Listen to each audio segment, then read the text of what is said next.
स्वागत है PTC news विस्तार दर्शकों का। मैं हरप्रीत सिंह, तुम देख रहे हो गिलको प्रेजेंट्स विचार तकरार। एक अहम मुद्दे ते विचार तकरार लैके तुहाडे सामने एक बार फिर तो हाजिर हाँ। ये अहम मुद्दा अजकल सिख साफियां दे विच बहुत ज़्यादा चर्चित है तो मुद्दा है गुरु घरां दे विच कुर्सियां, मेज, मूड़े, सोफे होने चाहिए ने या नहीं होने चाहिए। जो कार्रवाई पहला कपूरथला दे विच हुई, उस तो बाद जलंधर दे विच हुई, भाई अमृतपाल सिंह ते उन्हां दे साथियों वालों जो कार्रवाई की गई उस ते कई तरह के प्रतिक्रिया मार ने। कुछ कहते हैं कि जो कार्रवाई हुई है ठीक हुई है, कुछ कहते हैं कि जो कार्रवाई हुई है वो गलत हुई है। उन्होंने मकसद सही हो सकता, पर जो कार्रवाई हुई है वो बिल्कुल गलत हुई है। वो कार्रवाई इदां दी नहीं होनी चाहिए सी जिस नाल पूरी दुनिया दे विच सिखां दी छवि है जिहड़ी वो खराब हुई है।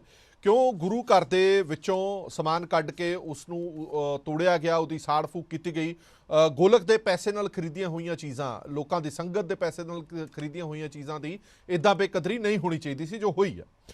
यह भी कहा जा रहा है कि यह मसला आराम नाल कमेटी दे नाल बैठ के विचारिया भी जा सकता सीगा और उस तो बाद जेकर कोई हल ना होंदा तां शायद थोड़ी सख्ती की जा सकती सी। दूजे पासे गुरुद्वारा कमेटी का हुण प्रतिक्रम आना शुरू हो गया। गुरुद्वारा कमेटी खुल के हुण सामने आई है और उत्थों की लोकल संगत भी है जिहड़ी हुण खुल के सामने आई है कि कोई मौका सानू नहीं दिता गया, ना सफाई पेश करन दा, ना सानू ये कहण दा कि असी ये सारा कुछ ठीक कर दिंदे आ। आंदिया सार ही ये पूरी कार्रवाई नूं अंजाम दे दिता गया। दूजे पासे भाई अमृतपाल होरां दा भी एक रिएक्शन आ गया इस पूरे मुद्दे ते। वो कहंदे ने कि साडी लोहे लक्कड़ नाल कोई लड़ाई नहीं हैगी है, साडा ये सिंबॉलिक प्रदर्शन सीगा जो असी कीता, ये असी एक इशारा दिता है कि जे बाकी सारे ना मने तो उत्थे भी यही हाल होएगा। सो किहड़ी धिर ठीक है किहड़ी धिर गलत है, क्योंकि जे असी हुक्मनामे की रहत मर्यादावां की गल करिए तो ठीक है, बिल्कुल वो गल ठीक है कि साडी रहत मर्यादा ते हुक्मनामे यही कहते हैं कि गुरु साहब जिथे गुरु साहब का प्रकाश होवे उस स्थान के उत्ते किसी भी तरह की पीढ़ी, मंजा, सोफा, गदेला कुछ भी नहीं होना चाहिए। पर जिस तरीके दे नाल ये चीज़ां मनवाईयां जा रही ने कि वो तरीका ठीक है, इस ते विचार प्रांतरा लैके तुहाडे सामने हाज़र हाँ। सब तो पहले CCTV की फुटेज है जी गुरुद्वारा प्रबंधक कमेटी वालों है जी उत्थों की मौजूद गुरुद्वारा प्रबंधक कमेटी है उन्हें अज जारी की है। इस CCTV की फुटेज तुम देख सकते हो कि पहला जत्था आंदा है, उत्थे गुरु घर नतमस्तक होंदा है, एक पासे कथा चल रही है, थोड़ी बहुती संगत है जी उत्थे बैठी हुई है।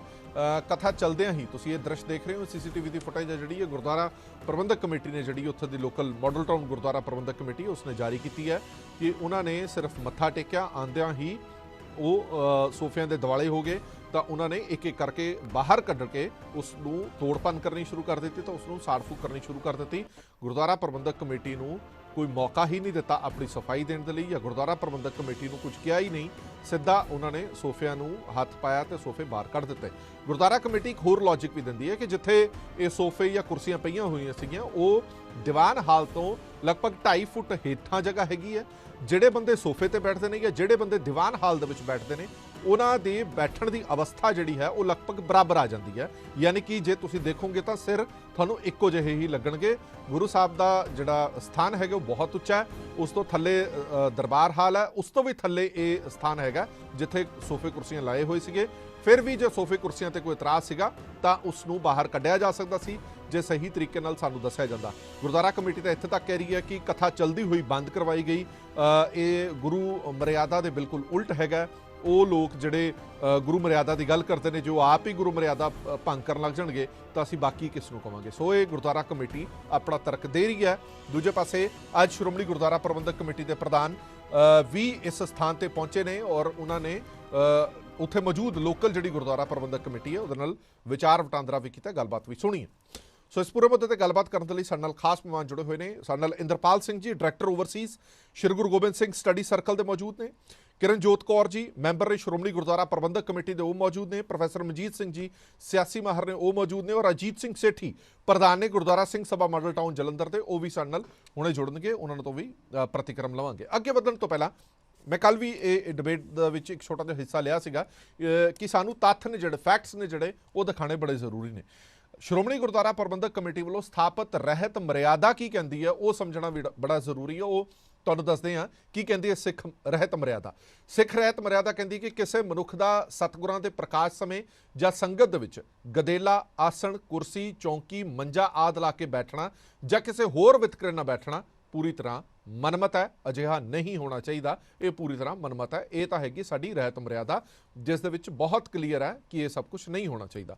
हुण जे गल असीं हुक्मनामे की करिए तो साल 2013 असीं हुक्मनामा पुराना कढ़िया, एक साल 2013 का एक हुक्मनामा है ਜਿਸ ਦੇ ਵਿੱਚ ਬੜੇ ਹੀ ਸਪਸ਼ਟ ਸ਼ਬਦਾਂ ਦੇ ਵਿੱਚ ਕਿਹਾ ਗਿਆ। ਦਰਅਸਲ ਸਾਲ 2009 ਦੇ ਵਿੱਚ ਵੀ ਇੱਕ ਹੁਕਮਨਾਮਾ ਜਾਰੀ ਹੋਇਆ ਸੀ, ਜਿਸ ਦੇ ਵਿੱਚ ਇਹ ਲੌਜਿਕ ਦਿੱਤਾ ਗਿਆ ਸੀਗਾ ਕਿ ਕੁਝ ਸੰਗਤ ਹੈ ਜਿਹੜੀ ਜਿਸ ਨੂੰ ਸਰੀਰਕ ਤੌਰ ਤੇ ਕੋਈ ਪ੍ਰੋਬਲਮ ਆਉਂਦੀ ਹੈ, ਉਹ ਨਹੀਂ ਬੈਠ ਸਕਦੀ, ਤਾਂ ਇਸ ਦੇ ਲਈ ਗੁਰਦੁਆਰਾ ਸਾਹਿਬ ਦੇ ਅੰਦਰ ਸਾਨੂੰ ਕੁਰਸੀਆਂ ਮੇਜ਼ ਲਾਉਣ ਦੀ ਇਜਾਜ਼ਤ ਦਿੱਤੀ ਜਾਵੇ। ਕੁਝ ਸ਼ਰਤਾਂ ਤਹਿਤ ਉਹ ਇਜਾਜ਼ਤ ਸਾਲ 2009 ਦੇ ਵਿੱਚ ਦਿੱਤੀ ਗਈ, ਪਰ ਸਾਲ 2013 ਦੇ ਵਿੱਚ ਇਹ 22/11/2013 ਦਾ ਇੱਕ ਤੁਹਾਨੂੰ ਅਕਾਲ ਤਖਤ ਸਾਹਿਬ ਵੱਲੋਂ ਜਾਰੀ ਹੋਇਆ ਹੁਕਮਨਾਮਾ ਆਦੇਸ਼ ਦਿਖਾ ਰਹੇ ਹਾਂ, ਜਿਸ ਦੇ ਵਿੱਚ ਇਹ ਸਾਫ਼ ਤੌਰ ਤੇ ਕਿਹਾ ਗਿਆ ਕਿ ਕੁਝ ਲੋਕਾਂ ਵੱਲੋਂ ਜਿਹੜਾ ਪਹਿਲਾ ਹੁਕਮਨਾਮਾ ਜਾਰੀ ਕੀਤਾ ਗਿਆ ਸੀਗਾ ਉਸ ਦੀ ਆੜ ਦੇ ਵਿੱਚ ਉਹ ਗੱਲਾਂ ਕੀਤੀਆਂ ਗਈਆਂ ਜਿਹੜੀਆਂ ਨਹੀਂ ਹੋਣੀਆਂ ਚਾਹੀਦੀਆਂ ਸੀਗੀਆਂ। ਇਸ ਕਰਕੇ ਇਹ ਸਾਫ਼ ਕੀਤਾ ਜਾਂਦਾ ਹੈ। ਮਤਾ ਨੰਬਰ 10 ਹੈ, ਪ੍ਰਵਾਨ ਹੋਇਆ।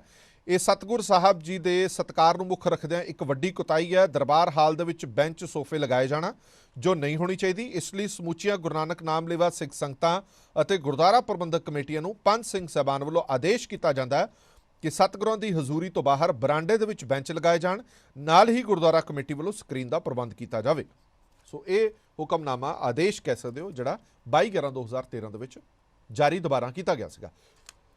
ਸੋ ਚਰਚਾ ਨੂੰ ਅੱਗੇ ਵਧਾਉਂਦੇ ਹਾਂ। ਇਹ ਚਰਚਾ ਬੜੀ ਇੰਪੋਰਟੈਂਟ ਹੈਗੀ ਹੈ ਕਿਉਂਕਿ ਜੇ ਸਿੱਖੀ ਦੇ ਪ੍ਰਚਾਰ ਤੇ ਪ੍ਰਸਾਰ ਦੇ ਵਿੱਚ ਭਾਈ ਅੰਮ੍ਰਿਤਪਾਲ ਲੱਗੇ ਹੋਏ ਨੇ, ਬਹੁਤ ਚੰਗੀ ਗੱਲ ਹੈ ਕਿ ਉਹ ਸਿੱਖ ਨੌਜਵਾਨਾਂ ਨੂੰ ਅੰਮ੍ਰਿਤਪਾਨ ਕਰਾ ਰਹੇ ਨੇ, ਅੰਮ੍ਰਿਤ ਦੇ ਨਾਲ ਜੋੜ ਰਹੇ ਨੇ, ਪਰ ਕੁਝ ਲੋਕ ਕਹਿੰਦੇ ਨੇ ਕਿ ਉਹਨਾਂ ਦਾ ਇਹ ਵਾਲਾ ਤਰੀਕਾ ਜਿਹੜਾ ਉਹ ਉਹਨਾਂ ਦੀ ਛਵੀ ਖਰਾਬ ਵੀ ਕਰਦਾ। ਸਭ ਤੋਂ ਪਹਿਲਾਂ ਰਿਐਕਸ਼ਨ ਕਿਰਨਜੋਤ ਕੌਰ ਤੋਂ ਲੈਣੇ, ਮੈਂਬਰ ਸ਼੍ਰੋਮਣੀ ਗੁਰਦੁਆਰਾ ਪ੍ਰਬੰਧਕ ਕਮੇਟੀ ਹੈ।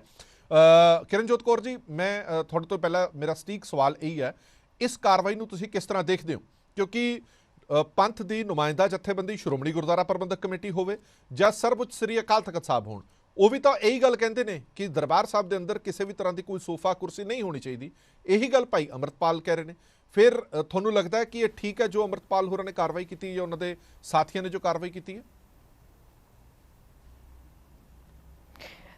ਅਕਾਲ ਤਖਤ ਸਾਹਿਬ ਦੀ ਜੋ ਮਰਿਆਦਾ ਹੈ ਉਹ ਵੀ ਬੜੀ ਸਪਸ਼ਟ ਹੈ ਔਰ ਹੁਕਮਨਾਮਾ ਵੀ ਸਪਸ਼ਟ ਹੈ ਜੀ। ਪਰ ਸਾਨੂੰ ਇਹ ਵੀ ਨਹੀਂ ਭੁੱਲਣਾ ਚਾਹੀਦਾ ਕਿ ਗੁਰੂ ਮਹਾਰਾਜ ਨੇ ਗੁਰੂ ਗ੍ਰੰਥ ਤੇ ਗੁਰੂ ਪੰਥ ਨੂੰ ਗੁਰਗੱਦੀ ਦਿੱਤੀ ਹੈ। ਸੋ ਜਦੋਂ ਅਜਿਹੇ ਮਸਲੇ ਆ ਜਾਂਦੇ ਨੇ ਜਿਹੜੇ ਕਿ ਸਮਾਜਿਕ ਮਸਲੇ ਨੇ, ਉਹਨਾਂ ਦਾ ਜੋ ਫੈਸਲਾ ਹੈ, ਜੋ ਵੀ ਪੰਥ ਕਰੇ, ਉਹ ਅਕਾਲ ਤਖਤ ਸਾਹਿਬ ਤੋਂ ਉਸ ਦਾ ਐਲਾਨ ਕੀਤਾ ਜਾਂਦਾ ਹੈ। ਹੁਣ ਇਸ ਗੱਲ ਨੂੰ ਅਸੀਂ ਮੰਨਦੇ ਹਾਂ, ਇਹਦੇ ਵਿੱਚ ਕੋਈ ਦੋ ਰਾਵਾਂ ਨਹੀਂ ਹਨ। ਜਿੱਥੋਂ ਤੱਕ ਗੱਲ ਹੈ ਜਲੰਧਰ ਦੇ ਗੁਰਦੁਆਰੇ ਦੇ ਵਿੱਚ ਜੋ ਹੋਇਆ, ਸਭ ਤੋਂ ਪਹਿਲੀ ਗੱਲ ਇਹ ਹੈਗੀ ਹੈ ਕਿ ਜੇ ਕਿਸੇ ਨੂੰ ਇਤਰਾਜ਼ ਹੈ ਗੁਰਦੁਆਰੇ ਦੇ ਕਿਸੇ ਵੀ ਮਸਲੇ ਉੱਪਰ, ਭਾਵੇਂ ਉੱਥੇ ਪਏ ਕੁਰਸੀਆਂ ਹੋਣ, ਬੈਂਚ ਹੋਣ, ਜੋ ਵੀ ਹੋਵੇ, ਸਿੱਖ ਦਾ ਜਿਹੜਾ ਇੱਕ ਤਰੀਕਾ ਹੈ, ਗੁਰੂ ਨਾਨਕ ਦਾ ਜਿਹੜਾ ਤਰੀਕਾ ਹੈ, ਉਹ ਸੰਵਾਦ ਦਾ ਹੈ। ਸਭ ਤੋਂ ਪਹਿਲੇ ਜੇ ਆ ਕੇ ਇਤਰਾਜ਼ ਕਰੋ, ਗੱਲਬਾਤ ਕਰੋ, ਪਰ ਇਹ ਜਿਹੜਾ ਤਰੀਕਾ ਜੋ ਉੱਥੇ ਦੇ ਗੁਰਦੁਆਰਾ ਕਮੇਟੀ ਵਾਲੇ ਦੱਸ ਰਹੇ ਨੇ ਕਿ ਦੀਵਾਨ ਸਜਿਆ ਹੋਵੇ, ਸੰਗਤ ਜੁੜੀ ਹੋਵੇ, ਕਥਾ ਚੱਲ ਰਹੀ ਹੋਵੇ ਤੇ ਇੱਕਦਮ ਸਾਰਾ ਕੁਝ ਰੁਕਵਾ ਕੇ ਤੇ ਇਸ ਕਿਸਮ ਦੀ ਕਾਰਵਾਈ ਗੁਰਦੁਆਰੇ ਦੇ ਵਿੱਚ ਕਰਨੀ ਕਿਸੇ ਤਰੀਕੇ ਵੀ ਇਹ ਸਹੀ ਨਹੀਂ ਹੈ ਔਰ ਇਹ ਨਿੰਦਣਯੋਗ ਹੈ। ਕਿਉਂਕਿ ਹਰ ਗੱਲ ਕਰਨ ਦਾ ਇੱਕ ਢੰਗ ਹੁੰਦਾ ਹੈ ਔਰ ਜਿਸ ਤਰ੍ਹਾਂ ਦਾ ਮਾਹੌਲ ਬਣਾਇਆ ਗਿਆ, ਇਹ ਬੁਰਛਾਗਰਦੀ ਵਾਲਾ ਜਿਹੜਾ ਮਾਹੌਲ ਹੈ, ਇਹ ਕੋਈ ਵੀ ਗੁਰਸਿੱਖ ਜਿਹੜਾ ਘੱਟੋ ਘੱਟ ਗੁਰਦੁਆਰੇ ਦੇ ਵਿੱਚ ਨਹੀਂ ਕਰ ਸਕਦਾ ਤੇ ਇਹ ਸ਼ੋਭਾ ਨਹੀਂ ਦਿੰਦਾ। ਅੱਛਾ ਕਿਰਨਜੋਤ ਕੌਰ ਜੀ, ਉਹ ਕਹਿੰਦੇ ਨੇ ਕਿ ਦੇਖੋ ਹੁਕਮਨਾਮਾ ਜਾਰੀ ਹੋਇਆ ਸਾਲ 2013 ਦੇ ਵਿੱਚ ਹੁਕਮਨਾਮਾ ਜਾਰੀ ਹੋਇਆ ਤੇ ਹੁਣ ਚੱਲ ਰਿਹਾ ਲਗਭਗ ਸਾਲ 2023, 10 ਸਾਲ ਜਿਹੜੇ ਨੇ ਉਹ ਲਗਭਗ ਹੋ ਗਏ ਨੇ। 15 ਦਿਨ ਬਾਅਦ ਨਵਾਂ ਸਾਲ ਚੜ੍ਹ ਦੇਣਾ। 10 ਸਾਲ ਬਹੁਤ ਹੁੰਦੇ ਨੇ। ਇਹ ਗੁਰਦੁਆਰਾ ਕਮੇਟੀਆਂ ਨੂੰ ਵੀ ਬਿਲਕੁਲ ਸਾਫ਼ ਹੈ ਕਿ ਹੁਕਮਨਾਮੇ ਦੀ ਕੀ ਮਰਿਆਦਾ ਹੈਗੀ ਹੈ, ਹੁਕਮਨਾਮਾ ਕੀ ਹੈ, ਜਾਂ ਸ਼੍ਰੋਮਣੀ ਗੁਰਦੁਆਰਾ ਪ੍ਰਬੰਧਕ ਕਮੇਟੀ ਵੱਲੋਂ ਰਹਿਤ ਮਰਿਆਦਾ ਜਿਹੜੀ ਮਿੱਥੀ ਗਈ ਉਹ ਕੀ ਹੈ। ਫਿਰ ਦੁਬਾਰਾ ਸਮਝਾਉਣ ਦੀ ਕੋਈ ਜ਼ਰੂਰਤ ਰਹਿ ਜਾਂਦੀ ਹੈ? ਦੇਖੋ, ਜਿਹੜਾ ਅਕਾਲ ਤਖਤ ਸਾਹਿਬ ਤੋਂ ਹੁਕਮ ਹੁੰਦਾ, ਹੁਕਮਨਾਮਾ ਹੁੰਦਾ ਹੈ, ਜਿਹੜਾ ਕਿ ਇੱਕ ਪੰਥਕ ਫੈਸਲਾ ਹੁੰਦਾ ਹੈ, ਉਹ ਹਰ ਇੱਕ ਨੇ ਮੰਨਣਾ ਹੁੰਦਾ ਹੈ, ਆਪਣੀ ਮਰਜ਼ੀ ਦੇ ਨਾਲ ਮੰਨਣਾ ਹੁੰਦਾ ਹੈ। ਇਹਦੇ ਵਿੱਚ ਕੋਈ ਡਿਕਟੇਟਰਸ਼ਿਪ ਨਹੀਂ ਹੁੰਦੀ, ਇਹਦੇ ਵਿੱਚ ਡੰਡਾ ਨਹੀਂ ਹੁੰਦਾ, ਇਹਦੇ ਵਿੱਚ ਜ਼ਬਰਦਸਤੀ ਨਹੀਂ ਹੁੰਦੀ। ਇਹਦੇ ਵਿੱਚ ਜੇ ਕੋਈ ਕੁਤਾਈ ਕਿਤੋਂ ਹੋ ਰਹੀ ਹੈ ਤੇ ਉਹ ਰਸਤਾ ਫਿਰ ਕਿਰਨਜੋਤ ਜੀ, ਤੁਸੀਂ ਕਹਿ ਰਹੇ ਹੋ ਕਿ ਅਕਾਲ ਤਖਤ ਸਾਹਿਬ ਵੱਲੋਂ ਜਿਹੜਾ ਹੁਕਮ ਦਿੱਤਾ ਜਾਂਦਾ ਹੈ, ਮੰਨੀਏ ਜਾਂ ਨਾ ਮੰਨੀਏ, ਆਪਣੀ ਮਰਜ਼ੀ ਹੈ। ਹੁਕਮਨਾਮਾ ਮੰਨੋ ਜਾਂ ਨਾ ਮੰਨੋ, ਇਹ ਹਰ ਸਿੱਖ ਦੇ ਉੱਪਰ ਬਾਈਂਡਿੰਗ ਹੈ। ਜਿਹੜਾ ਆਪਣੇ ਆਪ ਨੂੰ ਗੁਰੂ ਦਾ ਸਿੱਖ ਕਹਿੰਦਾ ਹੈ, ਉਹਦੇ ਉੱਪਰ ਬਾਈਂਡਿੰਗ ਹੈ। ਇਹਦੇ ਵਿੱਚ ਕੋਈ ਦੋ ਰਾਵਾਂ ਨਹੀਂ ਹਨ ਔਰ ਇਹਦੇ ਵਿੱਚ ਕੋਈ ਡਿਬੇਟ ਨਹੀਂ ਹੈ। ਪਰ ਇਹ ਵੀ ਗੱਲ ਹੈ ਕਿ ਹਰ ਸਿੱਖ ਨੇ ਉਹ ਆਪਣੀ ਮਰਜ਼ੀ ਦੇ ਨਾਲ ਮੰਨਣਾ, ਮਰਜ਼ੀ ਦੇ ਨਾਲ ਮਤਲਬ ਸ਼ਾਇਦ ਇਹ ਸ਼ਬਦ ਸਹੀ ਨਹੀਂ ਹੈ, ਮਤਲਬ ਉਹਨੇ ਸ਼ਰਧਾ ਭਾਵਨਾ ਦੇ ਨਾਲ ਉਹਨੂੰ ਸਵੀਕਾਰ ਕਰਨਾ ਹੈ, ਇਹ ਸ਼ਾਇਦ ਬਿਹਤਰ ਸ਼ਬਦਾਵਲੀ ਹੈ। ਠੀਕ ਹੈ, ਪਰ ਇਹਦਾ ਮਤਲਬ ਇਹ ਨਹੀਂ ਹੈ ਕਿ ਚੈਲੰਜ ਕਰਨਾ ਹੈ। ਜੀ ਜੀ ਜੀ, ਮੈਂ ਸਮਝ ਗਿਆ। ਤੁਸੀਂ ਕਹਿੰਦੇ ਹੋ ਕਿ ਜ਼ਬਰਦਸਤੀ ਨਹੀਂ ਕਿਸੇ ਨੂੰ ਮਨਵਾਇਆ ਜਾ ਸਕਦਾ, ਜਿਹੜੀ ਮਨ ਦੀ ਭਾਵਨਾ ਹੈਗੀ ਉਹ ਭਾਵਨਾ ਤੁਹਾਡੇ ਅੰਦਰ ਹੋਣੀ ਚਾਹੀਦੀ ਹੈ। ਉਹ ਸ਼ਰਧਾ ਭਾਵਨਾ ਦੇ ਨਾਲ, ਹਾਂ, ਉਹ ਤੁਹਾਡੇ ਅੰਦਰ ਉਹ ਸ਼ਰਧਾ ਭਾਵਨਾ ਦੇ ਨਾਲ ਇਹਨੂੰ ਮੰਨਣਾ ਚਾਹੀਦਾ ਹੈ। ਠੀਕ ਹੈ, ਚਲੋ ਮੈਂ ਇੱਕ ਮਿੰਟ ਵਾਪਸ ਆਣਾ। ਇੰਦਰਪਾਲ ਸਿੰਘ ਜੀ ਵੀ ਸਾਡੇ ਨਾਲ ਜੁੜੇ ਹੋਏ ਨੇ। ਇੰਦਰਪਾਲ ਸਿੰਘ ਜੀ, ਤੁਹਾਨੂੰ ਬਹੁਤ ਸਮਾਂ ਹੋ ਗਿਆ ਸਿੱਖ ਸਫ਼ਿਆਂ ਦੇ ਵਿੱਚ ਇਹ ਸਾਰਾ ਕੁਝ ਦੇਖਦਿਆਂ ਹੋਇਆ। ਬਹੁਤ ਸਾਰੀਆਂ ਮਨਮਤਾਂ ਅਸੀਂ ਇਹ ਮੰਨ ਕੇ ਚੱਲੀਏ ਕਿ ਗੁਰਦੁਆਰਾ ਸਾਹਿਬਾਨ, ਗੁਰਦੁਆਰਾ ਕਮੇਟੀਆਂ ਦੇ ਵਿੱਚ ਹੈਗੀ ਹੈ। ਬਹੁਤ ਸਾਰੇ ਥਾਵਾਂ ਤੇ ਅਸੀਂ ਦੇਖਿਆ ਕਿ ਲੰਗਰ ਦੀਆਂ ਜਿਹੜੀਆਂ ਪੰਕਤਾਂ ਲੱਗਦੀਆਂ ਨੇ ਉਹ ਅਲੱਗ-ਅਲੱਗ ਲੱਗਦੀਆਂ ਨੇ। ਇਹ ਪੰਗਤ ਫਲਾਣੇ ਲਈ ਹੈ ਤੇ ਇਹ ਪੰਗਤ ਫਲਾਣੇ ਲਈ ਹੈ। ਗੁਰਦੁਆਰਾ ਸਾਹਿਬ ਦੇ ਤਾਂ ਦਰਵਾਜ਼ੇ ਵੀ ਦੋ ਰੱਖੇ ਜਾਂਦੇ ਨੇ ਕਿ ਇਹ ਦਰਵਾਜ਼ਾ ਫਲਾਣੀ ਸੰਗਤ ਲਈ ਹੈ, ਇਹ ਦਰਵਾਜ਼ਾ ਫਲਾਣੀ ਸੰਗਤ ਲਈ ਹੈ। ਇਹ ਮਨਮਤਾਂ ਜਿਹੜੀਆਂ ਚੱਲਦੀਆਂ ਰਹਿੰਦੀਆਂ ਨੇ, ਸਮੇਂ-ਸਮੇਂ ਤੇ ਅਸੀਂ ਵੇਖਦੇ ਰਹਿੰਦੇ ਹਾਂ। ਜਿਹੜੀ ਜਲੰਧਰ ਦੇ ਵਿੱਚ ਕਾਰਵਾਈ ਹੋਈ ਹੈ ਉਸ ਨੂੰ ਤੁਸੀਂ ਮਨਮਤ ਮੰਨਦੇ ਹੋ ਕਿ ਨਹੀਂ ਮੰਨਦੇ? ਜੋ ਗੁਰਦੁਆਰਾ ਸਾਹਿਬਾਨ ਦੇ ਵਿੱਚ ਸੀਗਾ ਉਹ ਮਨਮਤ ਸੀ ਕਿ ਨਹੀਂ ਸੀ, ਤੇ ਉਸ ਤੋਂ ਬਾਅਦ ਜਿਹੜੀ ਕਾਰਵਾਈ ਕੀਤੀ ਗਈ ਹੈ ਉਹਨੂੰ ਤੁਸੀਂ ਕਿਸ ਤਰ੍ਹਾਂ ਵੇਖਦੇ ਹੋ?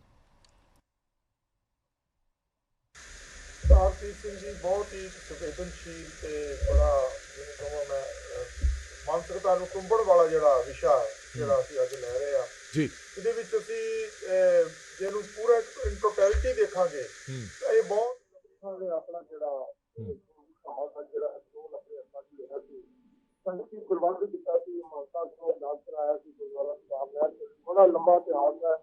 ਉਹ ਮੈਂ ਇੱਥੇ ਨਹੀਂ ਕਹਾਂਗਾ ਕਿਉਂਕਿ ਗੁਰਦੁਆਰਾ ਸਾਹਿਬ ਦੀ ਸਥਾਪਨਾ ਹੋਈ 1925 ਤੱਕ ਬਣਿਆ, ਉਹਦੇ ਤਹਿਤ ਗੁਰਦੁਆਰਾ ਸਾਹਿਬ ਦੀਆਂ ਜਿਹੜੀ ਮਰਿਆਦਾ ਬਣਾਉਣ ਦੇ ਲਈ ਬਹੁਤ ਲੰਬਾ ਸਮਾਂ ਕਰੋੜ ਦੀ ਕਮੇਟੀ ਬਣੀ ਸੀ। ਲੰਬਾ ਸਮਾਂ ਉਹਦੇ ਤੇ ਵਿਚਾਰ ਕਰਦਾ ਕੀਤਾ। ਕਿੰਨੀਆਂ ਹੀ ਪੰਥਕ ਸ਼ਖਸੀਅਤਾਂ, ਵਿਦਵਾਨ, ਪੰਥਕ ਸੰਸਥਾਵਾਂ ਉਹਦੇ ਵਿੱਚ ਸ਼ਾਮਲ ਹੋਈਆਂ। ਉਸ ਤੋਂ ਬਾਅਦ ਇਹ ਰਹਿਤ ਮਰਿਆਦਾ ਜਿਹੜੀ ਹੈ ਹੋਂਦ ਵਿੱਚ ਆਈ, ਜਿਹੜੀ ਸ਼੍ਰੋਮਣੀ ਗੁਰਦੁਆਰਾ ਪ੍ਰਬੰਧਕ ਕਮੇਟੀ ਨੇ ਉਹਨੂੰ ਪ੍ਰਵਾਨ ਕੀਤਾ। ਅਕਾਲ ਤਖ਼ਤ ਸਾਹਿਬ ਦੀ ਜਿਹੜੀ ਉਹਨੂੰ ਮਾਨਤਾ ਮਿਲੀ।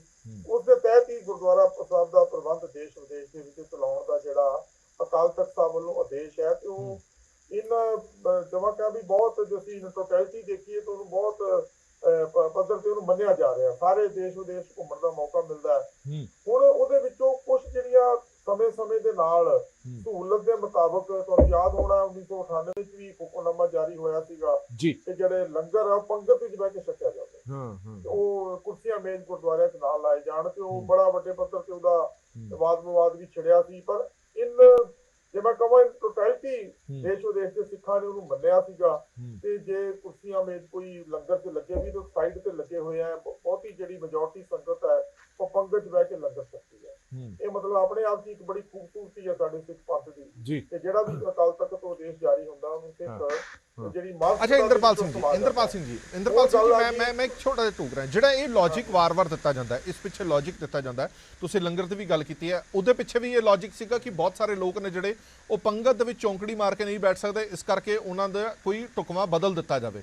ਇਹੀ ਇਦਾਂ ਦਾ ਹੀ ਇੱਕ ਲੌਜਿਕ ਦਰਬਾਰ ਸਾਹਿਬ ਦੇ ਅੰਦਰ ਵੀ ਦਿੱਤਾ ਜਾਂਦਾ ਹੈ ਕਿ ਗੁਰੂ ਮਹਾਰਾਜ ਦੇ ਅੱਗੇ ਚੌਂਕੜੀ ਮਾਰ ਕੇ ਕਈ ਸਰੀਰਕ ਤੌਰ ਤੇ ਅਜਿਹੇ ਨਹੀਂ ਹੁੰਦੇ ਕਿ ਉਹ ਚੌਂਕੜੀ ਮਾਰ ਕੇ ਬੈਠ ਸਕਣ, ਇਸ ਕਰਕੇ ਇਦਾਂ ਦੇ ਢੁਕਵੇਂ ਬਦਲਨੇ ਜਿਹੜੇ ਉਹ ਦਿੱਤੇ ਜਾਣ। ਜਿਹੜਾ ਇਹ ਲੌਜਿਕ ਨਜ਼ਰ ਆਉਂਦਾ ਹੈ, ਇਹ ਤੁਹਾਨੂੰ ਠੀਕ ਨਜ਼ਰ ਆਉਂਦਾ? ਜੇ ਇਹ ਲੌਜਿਕ ਠੀਕ ਹੈ ਤਾਂ ਉਹਨਾਂ ਲਈ ਢੁਕਵੇਂ ਪ੍ਰਬੰਧ ਹੋਣੇ ਚਾਹੀਦੇ ਨੇ।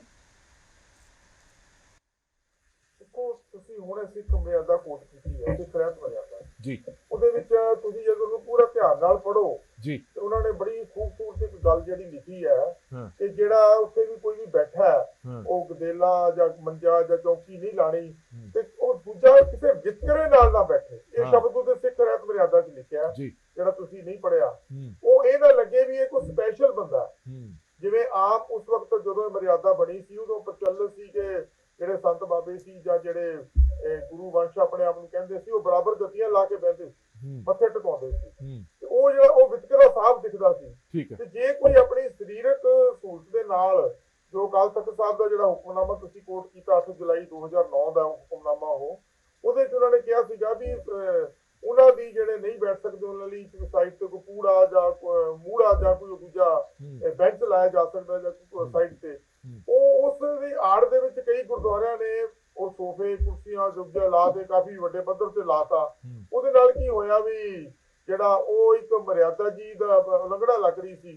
ਫਿਰ ਬਹੁਤੇ ਗੁਰਦੁਆਰੇ ਜਾ ਕੇ ਦੇਖੀਦਾ ਕਿ ਜਿਵੇਂ ਜਲੰਧਰ ਦੇ ਗੁਰਦੁਆਰੇ ਵਾਲੇ ਦਲੀਲ ਦੇ ਰਹੇ ਆ ਕਿ ਅਸੀਂ ਨੀਵਾਂ ਬਣਾਇਆ, ਉਹ ਨੀਵਾਂ ਬਣਾਇਆ। ਪਰ ਜਿਹੜਾ ਅਕਾਲ ਤਖਤ ਸਾਹਿਬ ਦਾ 22 ਨਵੰਬਰ 2013 ਦਾ ਹੁਕਮਨਾਮਾ ਹੈ ਜੀ ਜੀ ਉਹਦੇ ਕਲੀਅਰ ਲਿਖਿਆ ਕਿ ਬਾਹਰ ਬਰਾਂਡੇ ਦੇ ਵਿੱਚ ਉਹਨਾਂ ਦੇ ਬੈਠਣ ਦਾ ਪ੍ਰਬੰਧ ਕੀਤਾ ਜਾਵੇ ਤੇ ਉਹਨਾਂ ਦੇ ਸੰਗਤ ਦਾ ਕੀਰਤਨ ਦਾ ਆਨੰਦ ਮਾਣਨ ਲਈ ਉਹਨਾਂ ਨੂੰ ਵੱਖਰੀ ਸਕਰੀਨ ਲਾਈ ਜਾਵੇ।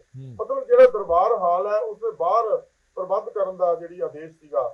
ਤੇ ਮੈਂ ਗੁਰਦੁਆਰੇ ਦੇਖੋ, ਕਿਉਂਕਿ ਇੱਕ ਜਿਹੜੀ ਸਭ ਤੋਂ ਵੱਡੀ ਇਹਦੇ ਗੱਲ ਮੈਂ ਤੁਹਾਡੇ ਧਿਆਨ 'ਚ ਲਿਆਉਣੀ ਚਾਹੁੰਦਾ ਕਿ ਸ਼੍ਰੋਮਣੀ ਗੁਰਦੁਆਰਾ ਪ੍ਰਬੰਧਕ ਕਮੇਟੀ ਦੇ ਪ੍ਰਬੰਧ ਅਧੀਨ ਜਿੰਨੇ ਇਤਿਹਾਸਕ ਗੁਰਦੁਆਰਾ ਸਾਹਿਬਾਨ ਹੈ ਉਹਨਾਂ ਦੇ ਵਿੱਚ ਕਿਤੇ ਕੋਈ ਪ੍ਰਬੰਧ ਨਹੀਂ ਹੈਗਾ ਇਸ ਤਰੀਕੇ ਦਾ। ਕੋਈ ਕੁਰਸੀਆਂ ਜਾਂ ਬੈਂਚ ਜਾਂ ਸਟੂਲ ਲਾਉਣ ਦਾ ਕੋਈ ਪ੍ਰਬੰਧ ਨਹੀਂ ਹੈ। ਉਹ ਸੰਗਤ ਬੈਠਦੀ ਹੈ, ਸਾਰਾ ਜੇ ਕਿਸੇ ਨੇ ਬਹਿਣਾ ਤੇ ਉਹ ਬਾਹਰ ਬੈਠ ਜਾਂਦਾ ਹੈ। ਤੇ ਸੇਮ ਜਿਹੜੇ ਸ਼ਹਿਰਾਂ ਦੇ ਗੁਰਦੁਆਰੇ ਹੈ, ਗੁਰਦੁਆਰਾ ਸਿੰਘ ਸਭਾਵਾਂ ਜਾਂ ਲੋਕਲ ਕਮੇਟੀਆਂ ਅਧੀਨ ਚੱਲਦੇ ਆ, ਉਹਨਾਂ ਨੇ ਆਪਣੀ ਸਹੂਲਤ ਮੁਤਾਬਕ ਧਰਤੀ ਥੱਲੇ ਨੀਵੀਂ ਕਰਕੇ 2-2.5 ਫੁੱਟ ਥੱਲੇ ਵੱਟ ਕੇ ਬਣਾ ਲਏ। ਪਰ ਜਿਹੜੀ ਭੈਣ ਜੀ ਨੇ ਗੱਲ ਹੁਣੇ ਕੀਤੀ ਹੈ ਇਹ ਇੱਕ ਵਿਸ਼ਾ ਜਿਹਾ ਜਿਹੜਾ ਡਿਸਕਸ਼ਨ ਦਾ ਵਿਸ਼ਾ ਹੈ। ਇਹਦੇ ਤੇ ਜ਼ਬਰਦਸਤੀ ਜ਼ੋਰ ਜ਼ਬਰਦਸਤੀ ਨਹੀਂ ਹੋਣੀ ਚਾਹੀਦੀ। ਸਾਨੂੰ ਤਾਂ ਗੁਰੂ ਸਾਹਿਬ ਨੇ ਬਹੁਤ ਵੱਡੀ ਸਾਨੂੰ ਵਿਧੀ ਦਿੱਤੀ ਹੈ ਕਿ ਹੋ ਕਤਰ ਮਿਲੋ ਮੇਰੇ ਭਾਈ ਦੁਬਦਾ ਦੂਰ ਕਰੋ ਲੜਾਈ।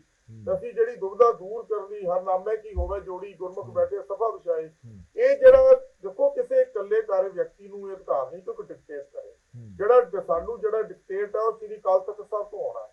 ਉਹਨੂੰ ਇੰਪਲੀਮੈਂਟ ਕਰਨ ਦੇ ਲਈ ਜਿਹੜੀ ਟਾਸਕ ਫੋਰਸ ਹੈ ਸ਼੍ਰੋਮਣੀ ਗੁਰਦੁਆਰਾ ਪ੍ਰਬੰਧਕ ਕਮੇਟੀ ਹੈ ਜੀ, ਸਿੱਖ ਸੰਗਤ ਹੈ ਜਿਹਨਾਂ ਸਿੱਖ ਸੰਗਤ ਨੇ ਕਰਨਾ ਹੈ। ਇਸ ਤਰ੍ਹਾਂ ਆਪਣੇ ਆਪ ਉਦਰੀਆਂ ਕਾਰਵਾਈਆਂ ਦੇ ਨਾਲ ਇੱਕ ਜਿਹੜਾ ਬਹੁਤ ਗਲਤ ਪ੍ਰਭਾਵ ਪੈ ਰਿਹਾ ਹੈ ਕਿਉਂਕਿ ਤੁਸੀਂ ਆਪ ਹੁਣੇ ਕਹਿ ਕੇ ਹਟੇ ਹੋ ਜਿਸ ਤਰੀਕੇ ਦੇ ਨਾਲ ਨੌਜਵਾਨਾਂ ਨੂੰ ਮੋੜਾ ਦਿੱਤਾ ਅੰਮ੍ਰਿਤਪਾਲ ਨੇ ਆਪਣਾ ਕੇ ਅੰਮ੍ਰਿਤ ਪ੍ਰਚਾਰ ਦੀ ਲਹਿਰ ਚਲਾਈ ਜਾਂ ਨੌਜਵਾਨ ਨਸ਼ਿਆਂ ਤੋਂ ਦੂਰ ਹੋ ਰਹੇ ਆ, ਨੌਜਵਾਨ ਸਿੱਖ ਧਰਮ ਦੇ ਨਾਲ ਜੁੜ ਰਹੇ ਆ, ਉਹਨਾਂ ਤੇ ਦਸਤਾਰ ਪ੍ਰਤੀ ਸਵੈਮਾਨ ਪ੍ਰਾਪਤ ਹੋ ਰਿਹਾ ਹੈ।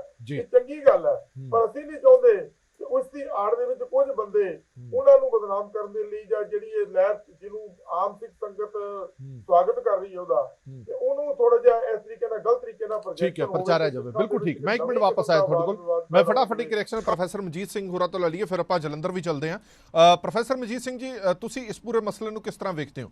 ਕਿਉਂਕਿ ਬਹੁਤ ਸਾਰੇ ਲੋਕ ਨੇ ਜਿਹੜੇ ਹਰ ਤਰ੍ਹਾਂ ਦਾ ਪ੍ਰਤੀਕਰਮ ਆ ਰਿਹਾ, ਬਹੁਤ ਕਹਿ ਰਹੇ ਨੇ ਕਿ ਚੰਗੀ ਗੱਲ ਵੀ ਹੈ, ਕਈ ਕਹਿ ਰਹੇ ਨੇ ਕਿ ਨਹੀਂ ਤਰੀਕਾ ਗਲਤ ਹੈ, ਇਹ ਤਰੀਕਾ ਠੀਕ ਨਹੀਂ ਹੈ। ਲੌਜਿਕ ਵੀ ਦਿੰਦੇ ਨੇ ਕਿ ਲੋਕ ਜਿਹੜੇ ਗੁਰਦੁਆਰਾ ਸਾਹਿਬਾਨਾਂ ਦੇ ਵਿੱਚ ਨੇ ਜ਼ਿਆਦਾਤਰ ਬਜ਼ੁਰਗ ਆਉਂਦੇ ਨੇ, ਉਹ ਬਜ਼ੁਰਗ ਕੀ ਕਰਨ ਹੁਣ, ਕਿੱਥੇ ਬੈਠਣ, ਕਿਉਂਕਿ ਹਰ ਗੁਰਦੁਆਰਾ ਸਾਹਿਬਾਨ ਦੀ ਇੱਕ ਕੈਪੈਸਿਟੀ ਨਹੀਂ ਹੁੰਦੀ ਕਿ ਉਹ ਬਾਹਰ ਵੱਡੀਆਂ ਸਕਰੀਨਾਂ ਲਾ ਕੇ ਦੇਣ। ਸੋ ਇਦਾਂ ਦੇ ਬਹੁਤ ਸਾਰੇ ਲੌਜਿਕ ਨੇ ਜਿਹੜੇ ਉਹ ਵੱਖ-ਵੱਖ ਦਿੱਤੇ ਜਾ ਰਹੇ ਨੇ। ਕੀ ਤੁਹਾਨੂੰ ਲੱਗਦਾ ਹੈ ਕਿ ਇਸ ਮੁੱਦੇ ਤੇ ਦੁਬਾਰਾ ਸ੍ਰੀ ਅਕਾਲ ਤਖਤ ਸਾਹਿਬ ਜਾਂ ਸ਼੍ਰੋਮਣੀ ਗੁਰਦੁਆਰਾ ਪ੍ਰਬੰਧਕ ਕਮੇਟੀ ਨੂੰ ਸੋਚਣਾ ਚਾਹੀਦਾ ਕਿ ਇਸ ਰਹਿਤ ਮਰਿਆਦਾ ਦੇ ਵਿੱਚ ਕੁਝ ਦੁਬਾਰਾ ਕੱਢਣਾ ਜਾਂ ਪਾਉਣ ਦੀ ਜ਼ਰੂਰਤ ਤੁਹਾਨੂੰ ਲੱਗਦੀ ਹੈ?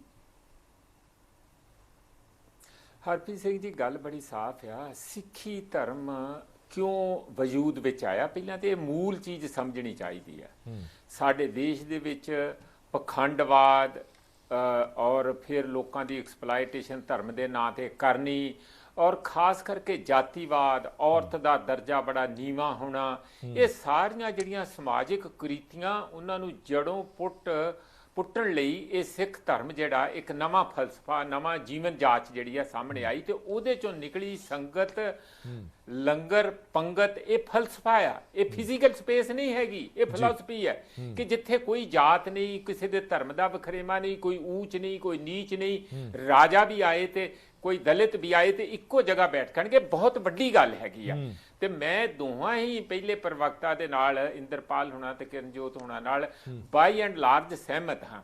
ਪਰ ਮੈਨੂੰ ਇੱਕ ਤੁਸੀਂ ਦੂਜੇ ਢੰਗ ਨਾਲ ਸੋਚੋ, ਸਾਡਾ ਕੋਈ ਬਜ਼ੁਰਗ ਹੋਏ ਜਾਂ ਸਾਡੀ ਮਾਂ ਹੋਏ ਜਾਂ ਕੋਈ ਨੌਜਵਾਨ ਵੀ ਹੈਂਡੀਕੈਪ ਹੋ ਸਕਦਾ ਆ, ਕੋਈ ਜ਼ਰੂਰੀ ਨਹੀਂ ਬਜ਼ੁਰਗ ਹੀ ਹੋਣ, ਉਹ ਬਹੁਤ ਹੀ ਉਹਨਾਂ ਦੀ ਆਸਥਾ ਹੋਏ, ਉਹ ਹਿੰਦੂ ਵੀ ਹੋ ਸਕਦਾ, ਉਹ ਕੋਈ ਵੀ ਹੋ ਸਕਦਾ, ਇਹ ਨਹੀਂ ਕਿ ਇਕੱਲਾ ਸਿੱਖ ਹੀ ਹੈਗੇ ਆ। ਉਹਨਾਂ ਦਾ ਮਨ ਕਰੇ ਕਿ ਮੈਂ ਇਹ ਜਿਹੜਾ ਸੱਚਖੰਡ ਆ ਜਾਂ ਗੁਰੂ ਦਾ ਘਰ ਆ, ਦਵਾਰ ਹੈ, ਮੈਂ ਨੇੜੇ ਹੋ ਕੇ ਉਹਦੇ ਲਾਗੇ ਹੋ ਕੇ ਉਹਨਾਂ ਦੀ ਸ਼ੋਅ ਜਾਂ ਉਹਨਾਂ ਦੀ ਜਿਹੜੀ ਤਾਕਤ ਆ, ਐਨਰਜੀ ਆ, ਅਧਿਆਤਮਕ ਐਨਰਜੀ ਆ, ਮੈਂ ਉਹਨੂੰ ਪਾਉਣਾ ਚਾਹੁੰਦਾ।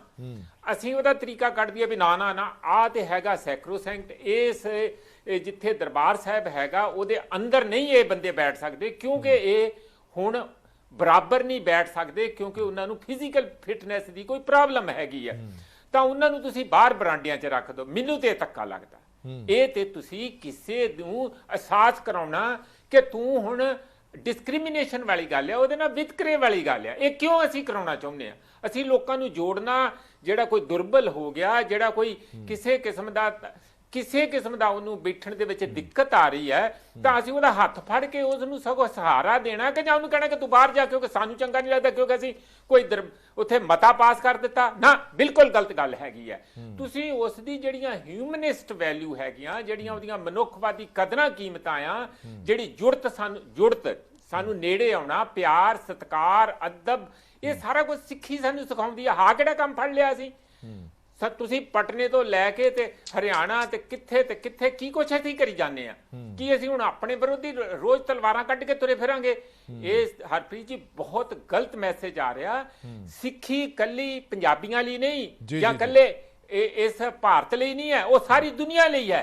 ਤੁਸੀਂ ਮੈਨੂੰ ਕਿਸੇ ਨੇ, ਮੈਂ ਜਦੋਂ ਇਹੋ ਜਿਹਾ ਇਹਦੇ ਤੇ ਰਿਐਕਟ ਕੀਤਾ ਨਾ ਹਰਪ੍ਰੀਤ ਜੀ, ਬੜੀ ਹੈਰਾਨੀ ਦੀ ਗੱਲ ਆ। ਕੋਈ ਕਿਸੇ ਨੇ ਕਿਹਾ ਕਿ ਸਾਊਥ ਅਫਰੀਕਾ ਦੇ ਫਲਾਣੇ ਕੰਟਰੀ ਦੇ ਵਿੱਚ ਸਿੱਖ ਆਉਂਦੇ ਆ, ਗੁਰਦੁਆਰੇ ਆਉਂਦੇ, ਉੱਥੇ ਗੁਰਦੁਆਰਾ ਸਾਹਿਬ ਬਣਿਆ ਆ, ਨਾਈਜੀਰੀਆ ਜਾਂ ਯੁਗੰਡਾ ਉਹਨੇ ਕੁਝ ਲਿਖਿਆ ਸੀਗਾ, ਪਰ ਪਹਿਲਾਂ ਉਹ ਬਾਹਰ ਬੀਅਰ ਬਾਰ ਆ, ਉੱਥੇ ਪੀਂਦੇ ਆ, ਖਾਂਦੇ ਆ ਤੇ ਫੇਰ ਅੰਦਰ ਜਾ ਕੇ ਨਤਮਸਤਕ ਹੁੰਦੇ ਆ।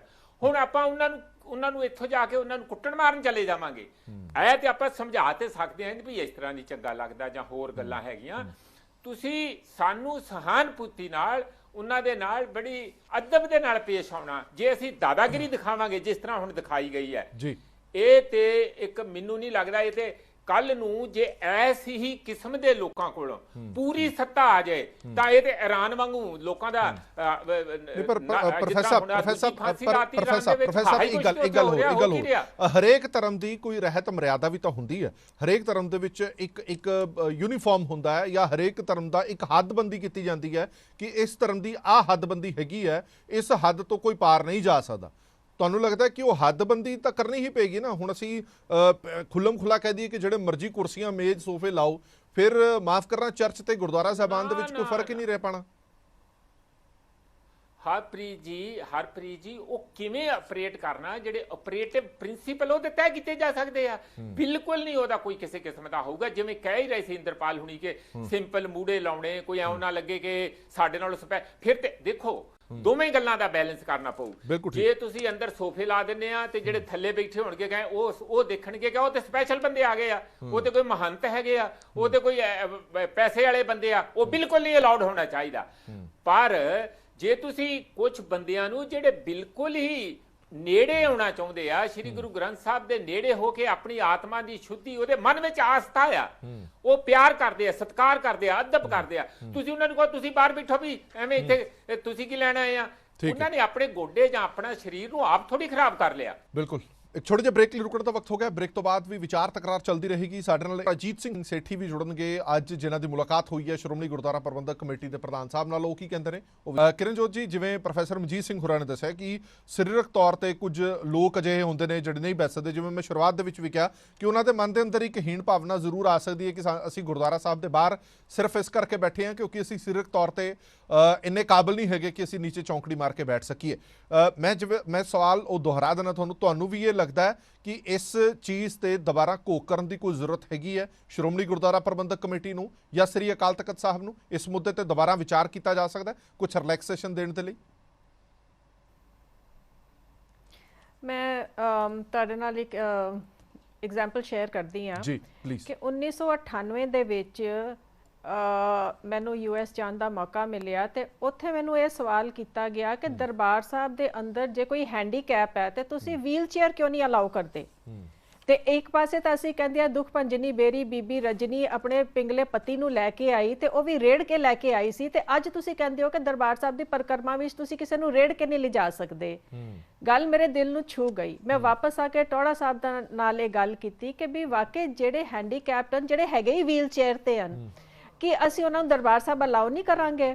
ਤੇ ਮੈਨੂੰ ਤਾਂ ਇਹ ਬੀਬੀ ਰਜਨੀ ਵਾਲੀ ਵੀ ਉਹਨਾਂ ਨੇ ਇਹ ਕਹਾਣੀ ਦੱਸੀ ਹੈ ਤੇ ਮੈਨੂੰ ਲੱਗਦਾ ਟੋੜਾ ਸਾਹਿਬ ਨੂੰ ਵੀ ਗੱਲ ਅਪੀਲ ਕੀਤੀ ਹੋਣੀ। ਔਰ ਉਸ ਤੋਂ ਬਾਅਦ ਦਰਬਾਰ ਸਾਹਿਬ ਦੀ ਪਰਿਕਰਮਾ ਦੇ ਵਿੱਚ ਵੀਲ ਚੇਅਰਸ ਅਲਾਉ ਹੋ ਗਈਆਂ। ਹੁਣ ਜੇ ਅਸੀਂ ਟੈਕਨੀਕਲੀ ਦੇਖੀਏ ਹੈ ਤੇ ਜਿਹੜਾ ਵੀਲ ਚੇਅਰ ਹੈ ਉਹ ਵੀ ਤਾਂ ਕੁਰਸੀ ਹੈ, ਕੁਰਸੀ ਦੇ ਉੱਪਰ ਬੈਠ ਕੇ ਜੇ ਕੋਈ ਆ ਰਿਹਾ ਤਾਂ ਉਹਦੀ ਮਜਬੂਰੀ ਹੈ। ਔਰ ਸਾਡੇ ਕੋਲ ਇਹੋ ਜਿਹੇ ਵੀ ਡੈਲੀਗੇਸ਼ਨਸ ਗਰੁੱਪਸ ਆਏ ਹੈਗੇ ਜਿਹੜੇ ਕਿ ਵੀਲ ਚੇਅਰ ਦੇ ਡਿਸੇਬਿਲਿਟੀ ਦੇ ਵਾਲੇ ਜਿਹੜੇ 25 30 ਬੱਚਿਆਂ ਦੇ ਗਰੁੱਪ ਵੀ ਆ ਕੇ ਦਰਬਾਰ ਸਾਹਿਬ ਦਰਸ਼ਨ ਕਰਕੇ ਗਏ।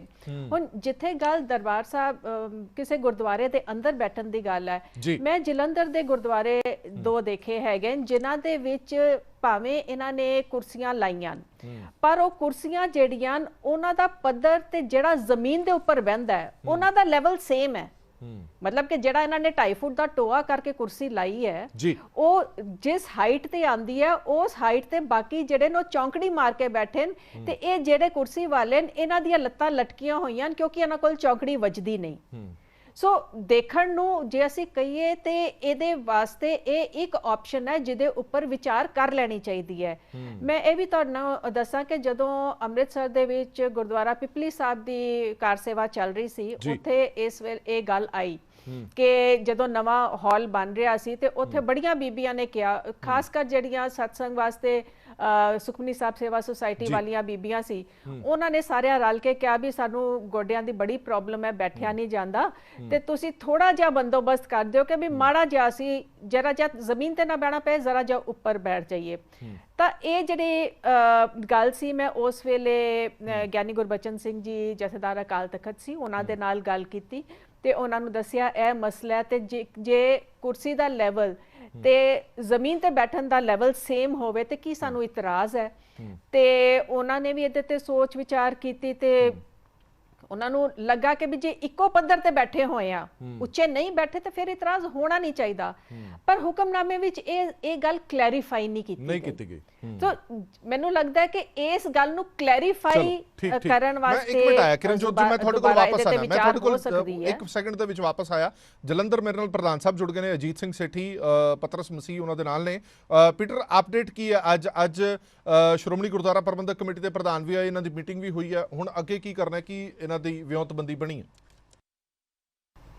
ਬਿਲਕੁਲ ਹਰਪ੍ਰੀਤ ਜੀ, ਦੇਖੋ ਜਿਸ ਤਰੀਕੇ ਦਾ ਘਟਨਾਕ੍ਰਮ ਪਰਸੋਂ ਰਾਤ ਇਸ ਗੁਰੂ ਘਰ ਦੇ ਵਿੱਚ ਵਾਪਰਿਆ ਉਸ ਤੋਂ ਬਾਅਦ ਜਿੱਥੇ ਇਸ ਘਟਨਾਕ੍ਰਮ ਦੀ ਚੌਂ ਪਾਸਿਓਂ ਆਲੋਚਨਾ ਵੀ ਹੋ ਰਹੀ ਹੈ ਔਰ ਨਾਲ ਦੀ ਨਾਲ ਖਾਸ ਤੌਰ ਤੇ ਸਿੱਖ ਸੰਗਤ ਦੇ ਵਿੱਚ ਖਾਸਾ ਰੋਸ ਵੀ ਪਾਇਆ ਜਾ ਰਿਹਾ ਉਸ ਘਟਨਾਕ੍ਰਮ ਤੋਂ ਬਾਅਦ। ਔਰ ਅੱਜ ਸ਼੍ਰੋਮਣੀ ਗੁਰਦੁਆਰਾ ਪ੍ਰਬੰਧਕ ਕਮੇਟੀ ਦੇ ਪ੍ਰਧਾਨ ਹਰਜਿੰਦਰ ਸਿੰਘ ਧਾਮੀ ਸਾਹਿਬ ਉਚੇਚੇ ਤੌਰ ਤੇ ਪਹੁੰਚੇ ਸਨ। ਪ੍ਰਧਾਨ ਸਾਹਿਬ ਦੇ ਨਾਲ ਮੀਟਿੰਗ ਵੀ ਹੋਈ ਹੈ ਔਰ ਸੰਗਤ ਦੇ ਨਾਲ ਵੀ ਵਿਚਾਰਾਂ ਹੋਈਆਂ ਕਿ ਪ੍ਰਧਾਨ ਸਾਹਿਬ ਦੇ ਨਾਲ ਹੀ ਗੱਲਬਾਤ ਕਰ ਲੈਂਦੇ ਹਾਂ ਕੀ ਕੁਝ ਗੱਲਬਾਤ ਹੋਈ ਹੈ ਔਰ ਅਗਲਾ ਐਕਸ਼ਨ ਕੀ ਕੁਝ ਜਿਹੜਾ ਆ ਉਹ ਉਲੀਕਿਆ ਜਾ ਰਿਹਾ। ਪ੍ਰਧਾਨ ਸਾਹਿਬ, ਜਿਸ ਤਰੀਕੇ ਦਾ ਘਟਨਾਕ੍ਰਮ ਵਾਪਰਿਆ ਅੱਜ ਪ੍ਰਧਾਨ ਸਾਹਿਬ ਵੀ ਆਏ ਸੀ, ਐਡਵੋਕੇਟ ਧਾਮੀ ਸਾਹਿਬ ਤੁਹਾਡੇ ਨਾਲ ਵੀ ਮੀਟਿੰਗ ਹੋਈ ਹੈ, ਸੰਗਤ ਦੇ ਨਾਲ ਵੀ ਤੁਸੀਂ ਲਗਾਤਾਰ ਵਿਚਾਰ ਕਰ ਰਹੇ ਹੋ ਇਸ ਘਟਨਾਕ੍ਰਮ ਤੋਂ ਬਾਅਦ, ਕੀ ਕੁਝ ਸੰਗਤ ਆਖ ਰਹੀ ਹੈ ਔਰ ਅਗਲੀ ਰੂਪਰੇਖਾ ਕੀ ਤੁਸੀਂ ਉਲੀਕ ਰਹੀ ਹੈ?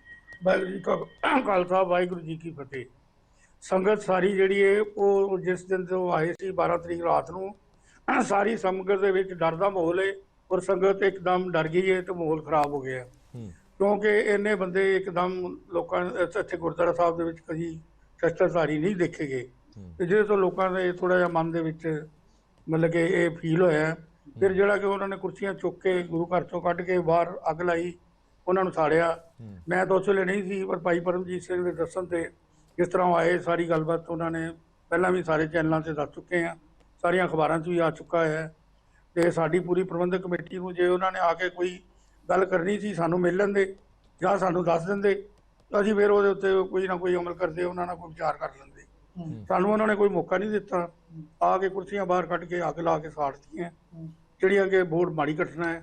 ਤੇ ਸਾਡੇ ਤੇ ਗੁਰਦੁਆਰਾ ਸਾਹਿਬ ਨਾਲ ਹੋਈ ਹੈ, ਇਹ ਪੂਰੇ ਸ਼ਹਿਰ ਵਾਸੀਆਂ ਬੜੀ ਘੋਰ ਨਿੰਦਾ ਹੋ ਰਹੀ ਹੈ, ਜਿਹੜੀ ਕਿ ਸਿੱਖ ਕੌਮ ਦੇ ਵਿੱਚ ਇਹੋ ਜਿਹਾ ਕੰਮ ਨਹੀਂ ਹੋਣਾ ਚਾਹੀਦਾ। ਮੈਂ ਤਾਂ ਇਹ ਕਹਿੰਦਾ ਪ੍ਰਮਾਤਮਾ ਕਰੇ ਸਾਰੀ ਕੌਮ ਨੂੰ ਸਮਰੱਥਾ ਬਖਸ਼ੇ ਤੇ ਸਾਰਿਆਂ ਨੂੰ ਠੀਕ ਠਾਕ ਚੱਲਣ, ਜਿਹੜਾ ਕਿ ਗੁਰੂ ਘਰਾਂ ਦੀ ਜਿਹੜੀ ਕੋਈ ਬੇਇੱਜ਼ਤੀ ਹੈ ਉਹ ਨਾ ਹੋ ਸਕੇ। ਕਿਉਂਕਿ ਚੱਲਦੇ ਦੌਰਾਨ ਜਿਹੜੀ ਜਿਸ ਤਰ੍ਹਾਂ ਬੇਇੱਜ਼ਤੀ ਹੋਈ ਹੈ ਉਹ ਵੀ ਗਲਤ ਹੈ। ਕਥਾਵਾਚਕ ਦੀ ਕਥਾ ਰੋਕ ਕੇ ਤੇ ਉਹਦੇ ਵਿੱਚ ਆਪਣਾ ਉਹਨਾਂ ਨੇ ਸਪੀਚ ਸ਼ੁਰੂ ਕਰਤੀ ਤੇ ਉਸ ਤੋਂ ਬਾਅਦ ਕੁਰਸੀਆਂ ਨੂੰ ਅੱਗ ਲਾਤੀ। ਜਿਹੜੀ ਕਿ ਬਜ਼ੁਰਗ ਲੇਡੀਜ਼ ਜਿਹੜੇ ਆਉਂਦੇ ਨੇ ਜਿਨ੍ਹਾਂ ਦੇ ਗੋਡੇ ਖਰਾਬ ਨੇ ਜਾਂ ਕੋਈ ਹੋਰ, ਇਹ ਉਹਨਾਂ ਕਰਕੇ ਕੁਰਸੀਆਂ ਰੱਖੀ ਗਈਆਂ, ਕੋਈ ਹੋਰ ਕਿਸੇ VIP ਲਈ ਨਹੀਂ ਰੱਖੀਆਂ ਹੋਈਆਂ। ਤੇ ਉਹਨਾਂ ਦੀ ਮਤਲਬ ਕਿ ਹੁਣ ਆਸਥਾ ਟੁੱਟ ਗਈ ਕਾਫੀ ਬਜ਼ੁਰਗਾਂ ਦੀ, ਜਿਨ੍ਹਾਂ ਨੂੰ ਅਸੀਂ ਗੁਰਦੁਆਰੇ ਲਈ ਗੱਡੀਆਂ ਵੀ ਲਾਈਆਂ ਲੈ ਕੇ ਆਉਣ ਤੇ ਛੱਡਣ ਤੇ ਉਹ ਗੁਰਦੁਆਰੇ ਆਉਣ ਤੋਂ ਸਮਰੱਥ ਸੀਗੇ। ਬੱਚੇ ਬਾਹਰ ਚਲੇ ਗਏ ਲੋਕਾਂ ਦੇ ਤੇ ਬਜ਼ੁਰਗਾਂ ਨੂੰ ਗੁਰਦੁਆਰਾ ਹੀ ਆਸਰਾ ਹੁੰਦਾ ਸੀ। ਇਹ ਵੀ ਸੇਵਾ ਤੁਸੀਂ ਪ੍ਰੋਵਾਈਡ ਕਰਾਈ ਸੀ ਲੋਕਾਂ ਨੂੰ ਗੁਰੂ ਘਰ ਲਿਆਉਣ ਵਾਸਤੇ? ਸੇਵਾ ਅਸੀਂ ਨਿਭਾ ਰਹੇ ਹਾਂ, ਨਿਭਾਉਂਦੇ ਰਵਾਂਗੇ ਵੀ ਜਦੋਂ ਤੱਕ ਮਹਾਰਾਜ ਕਿਰਪਾ ਕਰੇ। ਤੇ ਹੁਣ ਉਹਨਾਂ ਨੂੰ ਲਿਆ ਕੇ ਸਾਡੇ ਕੋਲ ਬਿਠਾਉਣ ਦੀ ਜਗ੍ਹਾ ਕਿਹੜੀ ਬਜ਼ੁਰਗਾਂ ਨੂੰ? ਕੋਈ ਜਗ੍ਹਾ ਹੀ ਨਹੀਂ ਹੈਗੀ, ਜਿਸ ਕਰਕੇ ਬਜ਼ੁਰਗਾਂ ਦੇ ਵਿੱਚ ਭਾਰੀ ਰੋਸ ਹੈ, ਉਹਨਾਂ ਦੀ ਫੈਮਲੀਆਂ 'ਚ ਹੀ ਰੋਸ ਹੈ ਤੇ ਸਾਰੀ ਸੰਗਤ 'ਚ ਵੀ ਬਹੁਤ ਰੋਸ ਹੈ। ਅੱਛਾ ਪ੍ਰਧਾਨ ਸਾਹਿਬ, ਇਹ ਕਿੰਨੇ ਕੁ ਵਰਿਆਂ ਤੋਂ ਇਸ ਤਰੀਕੇ ਨਾਲ ਕੁਰਸੀਆਂ ਦਾ ਜਿਹੜਾ ਪ੍ਰਬੰਧ ਕੀਤਾ ਗਿਆ ਸੀਗਾ ਬਜ਼ੁਰਗਾਂ ਦੇ ਵਾਸਤੇ, ਕਿੰਨੇ ਕੁ ਸਾਲ ਹੋ ਗਏ ਨੇ ਇਸ ਨੂੰ? ਇਹ ਕੁਰਸੀਆਂ ਤੇ ਪਹਿਲਾਂ ਇੱਥੇ ਸੈਟੀਆਂ ਲੱਗਦੀਆਂ ਹੁੰਦੀਆਂ ਸੀ, ਜਿਹੜੀਆਂ ਕਿ ਥੋੜੀਆਂ ਉੱਚੀਆਂ ਸੀ। ਇਹ ਤਾਂ ਕੁਰਸੀਆਂ ਸੀ ਜਦੋਂ ਰੈਨੋਵੇਸ਼ਨ ਕੀਤੀ, ਇਹ ਸਾਲ ਤੋਂ ਉੱਪਰ ਹੋ ਗਿਆ, ਇਹ ਨੀਵੀਆਂ ਲੱਗੀਆਂ। ਪੀਟਰ ਇੱਕ ਸਵਾਲ ਹੈ ਮੇਰਾ, ਇੱਕ ਸਵਾਲ ਜਰਾ ਪ੍ਰਧਾਨ ਸਾਹਿਬ ਤੋਂ ਜ਼ਰੂਰ ਪੁੱਛ ਲਿਓ। ਸਵਾਲ ਮੇਰਾ ਇਹ ਹੈ ਕਿ ਹੁਕਮਨਾਮੇ ਦੇ ਵਿੱਚ ਇਹ ਸਾਫ਼ ਤੌਰ ਤੇ ਲਿਖਿਆ ਹੋਇਆ ਕਿ ਜੇ ਬਜ਼ੁਰਗਾਂ ਦੇ ਲਈ ਬੈਠਣ ਲਈ ਤੁਸੀਂ ਕੋਈ ਜਗ੍ਹਾ ਬਣਾਣੀ ਹੈ ਤੇ ਗੁਰਦੁਆਰਾ ਪਰਿਸਰ ਦੇ ਵਿੱਚ ਬਣਾ ਸਕਦੇ ਹੋ, ਪਰ ਦਰਬਾਰ ਸਾਹਿਬ ਦੇ ਹਾਲ ਤੋਂ ਬਾਹਰ ਕੀ ਬਰਾਂਡੇ ਦੇ ਵਿੱਚ ਇਹ ਕੁਰਸੀਆਂ ਨਹੀਂ ਲਗਾ ਸਕਦੇ ਸੀ? ਪਹਿਲਾ ਸਵਾਲ। ਦੂਜਾ ਸਵਾਲ, ਅੱਜ ਸ਼੍ਰੋਮਣੀ ਗੁਰਦੁਆਰਾ ਪ੍ਰਬੰਧਕ ਕਮੇਟੀ ਦੇ ਪ੍ਰਧਾਨ ਆਏ ਨੇ, ਉਹਨਾਂ ਨਾਲ ਕੀ ਵਿਚਾਰ ਵਟਾਂਦਰਾ ਕੀਤਾ, ਉਹਨਾਂ ਨੇ ਕੀ ਰਿਐਕਸ਼ਨ ਦਿੱਤਾ ਵੀ ਕੀ ਹੋਣਾ ਚਾਹੀਦਾ ਸੀ ਜਾਂ ਕੀ ਹੋ ਰਿਹਾ? ਅੱਛਾ ਪ੍ਰਧਾਨ ਸਾਹਿਬ, ਸਾਡੇ ਜਿਹੜੇ ਐਡੀਟਰ ਸਾਹਿਬ ਨੇ, ਸਾਨੀ ਸਾਹਿਬ, ਜਿਹੜੇ ਪੂਰਾ ਪ੍ਰੋਗਰਾਮ ਹੋਸਟ ਕਰ ਰਹੇ ਨੇ, ਉਹ ਸਵਾਲ ਹੈ ਕਿ ਇੱਕ ਜਿਹੜਾ ਹੁਕਮਨਾਮਾ ਉਹਦੇ 'ਚ ਜਿਹੜਾ ਇੱਕ ਆਦੇਸ਼ ਨੇ ਕਿ ਜੇਕਰ ਕੁਰਸੀਆਂ ਲਗਾਉਣੀਆਂ ਵੀ ਨੇ ਬਜ਼ੁਰਗਾਂ ਦੇ ਵਾਸਤੇ ਤਾਂ ਉਹ ਗੁਰਦੁਆਰਾ ਕੰਪਲੈਕਸ ਦੇ ਵਿੱਚ ਲਗਾਈਆਂ ਜਾਣ, ਦਰਬਾਰ ਸਾਹਿਬ ਦੇ ਵਿੱਚ ਨਾ, ਬਾਹਰ ਵੀ ਲੱਗ ਸਕਦੀਆਂ ਸੀ। ਇਹ ਜਿਹੜੀਆਂ ਕੁਰਸੀਆਂ ਬਾਹਰ ਹੀ ਲੱਗੀਆਂ ਹੋਈਆਂ, ਅੰਦਰ ਨਹੀਂ ਹੈਗੀਆਂ। ਇਹਨਾਂ ਨੂੰ ਬਾਹਰੋਂ ਹੀ ਰਸਤਾ ਦਿੱਤਾ ਹੋਇਆ ਤੇ ਨੀਵੀਂ ਜਗ੍ਹਾ ਤੇ ਲੱਗੀਆਂ। ਗੁਰਦੁਆਰਾ ਸਾਹਿਬ ਦੇ ਮਹਾਰਾਜ ਦੇ ਪ੍ਰਕਾਸ਼ ਤੋਂ 5.5 ਫੁੱਟ ਨੀਵੀਆਂ। ਔਰ ਦੂਸਰਾ ਸਵਾਲ ਇਹ ਕਿ ਜਿਹੜਾ ਅੱਜ ਜਿਹੜੇ ਧਾਮੀ ਸਾਹਿਬ ਆਏ ਨੇ, SGPC ਪ੍ਰਧਾਨ ਸਾਹਿਬ ਆਏ ਨੇ, ਉਹਨਾਂ ਨੇ ਤੁਹਾਡੇ ਨਾਲ ਵੀ ਗੱਲਬਾਤ ਕੀਤੀ ਹੈ, ਸੰਗਤ ਨਾਲ ਵੀ, ਕੀ ਕੁਝ ਵਿਚਾਰਾਂ ਹੋਈਆਂ ਨੇ, ਅਗਲੀ ਰਣਨੀਤੀ ਕੀ ਉਲੀਕੀ ਗਈ ਹੈ ਇਸ ਪੂਰੇ ਘਟਨਾਕ੍ਰਮ ਤੋਂ ਬਾਅਦ? ਅਸੀਂ ਤਾਂ ਸਾਰੀ ਸੰਗਤ ਨੂੰ ਉਹਨਾਂ ਨਾਲ ਬੁਲਾਤਾ ਹੈ, ਸਾਰੀ ਸੰਗਤ ਨੇ ਆਪਣੇ ਆਪਣੇ ਵਿਚਾਰ ਦੇ ਦਿੱਤੇ ਨੇ। ਹੁਣ ਜੋ ਫੈਸਲਾ ਕਰਨਗੇ, ਜੋ ਦੇਸ਼ ਦੇਣਗੇ, ਅਸੀਂ ਉਹਦੇ ਮੁਤਾਬਕ ਹੁਣ ਔਰ ਤਦ ਤੱਕ ਜਿਹੜੀਆਂ ਕੁਰਸੀਆਂ ਹਾਲੇ ਤੁਸੀਂ ਲਗਾਤੇ ਨਹੀਂ ਰਹੇ, ਫਿਰ ਅਸੀਂ ਜਿਸ ਵੇਲੇ ਸੰਗਤ ਕਹੇਗੀ ਜਾਂ ਦੇਸ਼ ਆ ਜਾਣਗੇ ਲਾਵਾਂਗੇ, ਉਸ ਤੋਂ ਬਾਅਦ ਲਾ ਦਾਂਗੇ। ਠੀਕ ਹੈ ਜੀ। ਹਰਪ੍ਰੀਤ ਜੀ, ਜਿਸ ਤਰੀਕੇ ਨਾਲ ਪ੍ਰਧਾਨ ਸਾਹਿਬ ਆਖ ਰਹੇ ਨੇ ਕਿ ਜਦੋਂ ਹੁਣ ਅਗਲਾ ਆਦੇਸ਼ ਆਏਗਾ SGPC ਦੇ ਵੱਲੋਂ, ਉਸ ਤੋਂ ਬਾਅਦ ਹੀ ਫਿਰ ਕੁਰਸੀਆਂ ਲਗਾਉਣੀਆਂ ਜਾਂ ਨਹੀਂ ਲਗਾਉਣੀਆਂ, ਉਸ ਤੋਂ ਬਾਅਦ ਹੀ ਅਗਲਾ ਫੈਸਲਾ ਜਿਹੜਾ ਲਿਆ ਜਾਏਗਾ। ਚਲੋ ਠੀਕ ਹੈ ਪੀਟਰ, ਬਹੁਤ ਬਹੁਤ ਧੰਨਵਾਦ ਤੁਹਾਡਾ ਇਸ ਤਮਾਮ ਜਾਣਕਾਰੀ ਦੇ ਲਈ। ਅਜੀਤ ਸਿੰਘ ਸੇਠੀ ਪ੍ਰਧਾਨ ਜਿਹੜੇ ਸੀ, ਉਹਨਾਂ ਨੇ ਦੱਸ ਦਿੱਤਾ ਕਿ ਸ਼੍ਰੋਮਣੀ ਗੁਰਦੁਆਰਾ ਪ੍ਰਬੰਧਕ ਕਮੇਟੀ ਦੇ ਪ੍ਰਧਾਨ ਦੇ ਸਾਹਮਣੇ ਅਸੀਂ ਸਾਰੀ ਚੀਜ਼ਾਂ ਰੱਖ ਦਿੱਤੀਆਂ ਨੇ, ਸਥਿਤੀ ਰੱਖ ਦਿੱਤੀ ਹੈ, ਔਰ ਹੁਣ ਉਹ ਦੱਸਣ ਅੱਗੇ ਕੀ ਕਰਨਾ ਕੀ ਨਹੀਂ ਕਰਨਾ। ਕਿਰਨਜੋਤ ਕੌਰ ਜੀ ਕੋਲੋਂ ਇੱਕ ਛੋਟਾ ਜਿਹਾ ਸਵਾਲ ਹੋਰ ਲੈ ਲੈਣੇ, ਉਹਨਾਂ ਦੀ ਗੱਲ ਵਿੱਚ ਹੀ ਰਹਿ ਗਈ ਸੀ। ਕਿਰਨਜੋਤ ਕੌਰ ਜੀ, ਹੁਣ ਦੱਸੋ ਅਜਿਹੀ ਸਥਿਤੀ ਦੇ ਵਿੱਚ ਬੰਦਾ ਕੀ ਕਰੇ? ਕਿਉਂਕਿ ਪ੍ਰਧਾਨ ਸਾਹਿਬ ਨੇ ਜਿਹੜੇ ਗੁਰਦੁਆਰਾ ਕਮੇਟੀ ਦੇ ਅਜੀਤ ਸਿੰਘ ਸੇਠੀ, ਉਹਨਾਂ ਨੇ ਕਹਿਤਾ ਕਿ ਇਸ ਤਾਂ ਸਾਰੀ ਸਥਿਤੀ ਹੈ ਜਿਹੜੀ ਸ਼੍ਰੋਮਣੀ ਗੁਰਦੁਆਰਾ ਪ੍ਰਬੰਧਕ ਕਮੇਟੀ ਦੇ ਪ੍ਰਧਾਨ ਦੇ ਸਾਹਮਣੇ ਰੱਖ ਦਿੱਤੀ ਹੈ, ਹੁਣ ਉਹ ਤੈਅ ਕਰਨ ਕਿ ਕੀ ਕਰਨਾ ਕੀ ਨਹੀਂ ਕਰਨਾ। ਜਿਵੇਂ ਇਹ ਦਾਅਵਾ ਕਰ ਰਹੇ ਨੇ ਕਿ ਜਿਹੜੀਆਂ ਕੁਰਸੀਆਂ ਅਸੀਂ ਲਾਈਆਂ ਨੇ ਉਹ ਗੁਰਦੁਆਰਾ ਸਾਹਿਬ ਦੀ ਹਦੂਦ ਦੇ ਤਾਂ ਅੰਦਰ ਨੇ, ਪਰ ਦਰਬਾਰ ਸਾਹਿਬ ਤੋਂ ਬਾਹਰ ਲਾਈਆਂ ਨੇ, ਉਹਦਾ ਰਾਹ ਵੀ ਹੈ ਜਿਹੜਾ ਉਹ ਬਾਹਰਲੇ ਪਾਸੋਂ ਆਉਂਦਾ। ਜੀ ਇਹ ਜਿਹੜਾ ਸਵਾਲ ਹੁਣ ਪੈਦਾ ਹੋ ਰਿਹਾ ਹੈ ਕਿ ਕੀ ਬਾਹਰ ਵਰਾਂਡੇ ਦੇ ਵਿੱਚ ਕੁਰਸੀਆਂ ਲਾ ਕੇ ਬਜ਼ੁਰਗਾਂ ਨੂੰ ਇਹ ਅਹਿਸਾਸ ਤਾਂ ਨਹੀਂ ਹੋਏਗਾ, ਜਾਂ ਜਿਹਦੀ ਕੋਈ ਡਿਸੇਬਿਲਿਟੀ ਹੈ ਉਹਨੂੰ ਉਹ ਇਹ ਅਹਿਸਾਸ ਤਾਂ ਨਹੀਂ ਹੋਏਗਾ ਕਿ ਵੀ ਕਿਉਂਕਿ ਅਸੀਂ ਸਰੀਰਕ ਪੱਖੋਂ ਪੂਰੇ ਸੂਰੇ ਨਹੀਂ ਆ ਤੇ ਇਸ ਲਈ ਸਾਨੂੰ ਗੁਰੂ ਮਹਾਰਾਜ ਜੀ ਹਜ਼ੂਰੀ ਵਿੱਚ ਬਹਿ ਕੇ ਕੀਰਤਨ ਕਥਾ ਸੁਣਨ ਦੀ ਇਜਾਜ਼ਤ ਨਹੀਂ।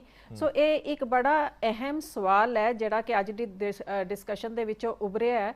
ਔਰ ਇਸ ਦੇ ਨਾਲ ਹੀ ਜੋ ਜਲੰਧਰ ਦੀ ਲੋਕਲ ਸੰਗਤ ਨੇ ਪ੍ਰਧਾਨ ਸ਼੍ਰੋਮਣੀ ਕਮੇਟੀ ਦੇ ਨਾਲ ਗੱਲ ਕੀਤੀ ਹੈ, ਉਹ ਬਹੁਤ ਮੈਂ ਸਮਝਦੀ ਹਾਂ ਪ੍ਰਧਾਨ ਸਾਹਿਬ ਨੇ ਸੰਜੀਦਗੀ ਦੇ ਨਾਲ ਬੜਾ ਠੀਕ ਤਰੀਕੇ ਦੇ ਨਾਲ ਇਹਦੇ ਵਿੱਚ ਵਿਚਰੇ ਹਨ, ਕਿਉਂਕਿ ਹੁਣ ਜਿਹੜਾ ਫੈਸਲਾ ਹੈਗਾ ਉਹ ਸ਼੍ਰੋਮਣੀ ਕਮੇਟੀ ਪ੍ਰਧਾਨ ਮੈਨੂੰ ਜਾਪਦਾ, ਮੇਰੀ ਨਿੱਜੀ ਰਾਏ ਹੈ ਕਿ ਵੀ ਉਹ ਜਥੇਦਾਰ ਸਾਹਿਬਾਨ ਦੇ ਨਾਲ, ਸਿੰਘ ਸਾਹਿਬਾਨ ਦੇ ਨਾਲ ਵਿਚਾਰ ਕਰਕੇ ਇਹਦਾ ਹੱਲ ਜ਼ਰੂਰ ਲੱਭਣਗੇ ਤਾਂ ਕਿ ਕੌਮ ਦੇ ਵਿੱਚ ਜਿਹੜੀ ਇਸ ਇੱਕ ਮੁੱਦੇ ਦੇ ਉੱਪਰ ਦੋ ਧੜਿਆਂ ਦੇ ਵਿੱਚ ਵੰਡੀ ਗਈ ਹੈ ਉਹ ਖਤਮ ਹੋਵੇ ਤੇ ਅਸੀਂ ਇੱਕ ਸਹਿਮਤੀ ਦੇ ਨਾਲ ਇੱਕ ਫੈਸਲਾ ਜਿਹੜਾ ਉਹ ਹਰ ਜਗ੍ਹਾ ਲਾਗੂ ਕਰਨ ਦੀ ਸਮਰੱਥਾ। ਬਿਲਕੁਲ ਠੀਕ ਹੈ ਤੁਹਾਡੀ ਗੱਲ। ਇੰਦਰਪਾਲ ਸਿੰਘ ਜੀ, ਤੁਹਾਨੂੰ ਨਹੀਂ ਲੱਗਦਾ ਕਿ ਬਹੁਤ ਸਾਰੇ ਲੋਕ ਤਾਂ ਚਰਚਾਵਾਂ ਇਹ ਕਰਦੇ ਨੇ ਕਿ ਦੇਖੋ ਸਿੱਖ ਕੌਮ ਦੇ ਅੱਗੇ ਬਹੁਤ ਸਾਰੇ ਵੱਡੇ ਵੱਡੇ ਮੁੱਦੇ ਨੇ, ਸਿੱਖ ਕੌਮ ਦੇ ਅੱਗੇ ਬਹੁਤ ਸਾਰੀਆਂ ਹੋਰ ਸਮੱਸਿਆਵਾਂ ਨੇ, ਅਸੀਂ ਕਿੱਥੇ ਕਿਹੜੇ ਪੰਗਿਆਂ ਦੇ ਵਿੱਚ ਆਪਸ ਦੇ ਵਿੱਚ ਹੀ ਉਲਝ ਕੇ ਰਹਿ ਗਏ ਹਾਂ? ਤੁਹਾਨੂੰ ਲੱਗਦਾ ਕਿ ਜਲਦੀ ਤੋਂ ਜਲਦੀ ਇਸ ਪੂਰੇ ਮਸਲੇ ਦੇ ਵਿੱਚ ਭਾਵੇਂ ਸ੍ਰੀ ਅਕਾਲ ਤਖਤ ਸਾਹਿਬ ਹੋਣ ਜਾਂ ਸ਼੍ਰੋਮਣੀ ਗੁਰਦੁਆਰਾ ਪ੍ਰਬੰਧਕ ਕਮੇਟੀ ਹੋਵੇ, ਉਹਨਾਂ ਨੂੰ ਇੰਟਰਵੀਨ ਕਰਕੇ ਇਸ ਮਸਲੇ ਦਾ ਕੋਈ ਢੁਕਵਾਂ ਹੱਲ ਕੱਢਣਾ ਚਾਹੀਦਾ? ਮਾਫ ਕਰਨਾ, ਭਾਵੇਂ ਇਹ ਸ਼ਬਦ ਮੇਰੇ ਉਹਨਾਂ ਨੂੰ ਕੌੜੇ ਲੱਗ ਸਕਦੇ ਨੇ, ਸ਼੍ਰੋਮਣੀ ਗੁਰਦੁਆਰਾ ਪ੍ਰਬੰਧਕ ਕਮੇਟੀ ਦੀ ਚੁੱਪੀ ਤੇ ਸ੍ਰੀ ਅਕਾਲ ਤਖਤ ਸਾਹਿਬ ਦੀ ਚੁੱਪੀ ਇਹ ਸਿੱਖ ਕੌਮ ਨੂੰ ਹੋਰ ਜ਼ਿਆਦਾ ਦੁਬਿਧਾ 'ਚ ਪਾ ਰਹੀ ਹੈ। 2 ਦਿਨ ਹੋ ਗਏ ਨੇ ਇਸ ਘਟਨਾਕ੍ਰਮ ਨੂੰ ਹੋਇਆ, ਹਾਲੇ ਤੱਕ ਕੋਈ ਸਿੰਗਲ ਸਟੇਟਮੈਂਟ ਵੀ ਹੈ ਜਿਹੜੀ ਉਹ ਨਹੀਂ ਆਈ। ਦੇਖੋ ਸਰ, ਤੁਸੀਂ ਗੱਲ ਬਿਲਕੁਲ ਵਾਜਬ ਕਹਿ ਰਹੇ ਹੋ, ਠੀਕ ਕਹਿ ਰਹੇ ਹੋ, ਪਰ ਇਸ ਤੋਂ ਪਹਿਲਾਂ ਇੱਕ ਗੱਲ ਮੈਂ ਜ਼ਰੂਰ ਪ੍ਰੋਫੈਸਰ ਮਨਜੀਤ ਸਿੰਘ ਦੀ ਗੱਲ ਨੂੰ ਮੈਂ ਜ਼ਰੂਰ ਉਹਦਾ ਜਵਾਬ ਦੇਣਾ ਚਾਹੁੰਦਾ, ਜਿਹੜੀ ਉਹਨਾਂ ਨੇ ਕਿਸੇ ਕੋਈ ਸਾਊਥ ਅਫਰੀਕਾ ਦੇ ਗੁਰਦੁਆਰੇ ਦੀ ਉਦਾਹਰਨ ਦਿੱਤੀ ਹੈ ਕਿ ਉੱਥੇ ਬਾਹਰ ਬੀਅਰ ਪੀ ਕੇ ਜਾਂਦੇ ਆ। ਮੈਨੂੰ ਨਹੀਂ ਪਤਾ ਵੀ ਕਿਸੇ ਗੁਰਦੁਆਰੇ 'ਚ ਹੁੰਦਾ ਹੈ, ਜੇ ਹੁੰਦਾ ਤੇ ਹਾਈਲੀ ਕੰਡੈਮਨੇਬਲ ਹੈ। ਉਹਨੂੰ ਤੁਸੀਂ ਇਸ ਘਟਨਾ ਨਾਲ ਜੋੜ ਕੇ ਜਾਂ ਇਹਨੂੰ ਨਾਲ ਕਹੋਗੇ, ਉਹਨਾਂ ਉੱਤੇ ਬਿਲਕੁਲ ਸਖਤੀ ਹੋਣੀ ਚਾਹੀਦੀ ਹੈ। ਉਹ ਸਖਤੀ ਨਾਲ ਮਨਾ ਕੀਤਾ ਜਾਣਾ ਚਾਹੀਦਾ। ਜੇ ਉੱਥੇ ਕਿਸੇ ਗੁਰਦੁਆਰੇ 'ਚ ਹੋ ਰਿਹਾ ਇਹ ਮਤਲਬ ਇਹਨਾਂ ਘਟਨਾ ਨਾਲ ਨਹੀਂ, ਇਹ ਕਿਤੇ ਵਿਚਾਰਨਯੋਗ ਗੱਲ ਨਹੀਂ ਹੈ, ਇਹ ਸਖਤੀ ਨਾਲ ਰੋਕਣ ਵਾਲੀ ਗੱਲ ਹੈ।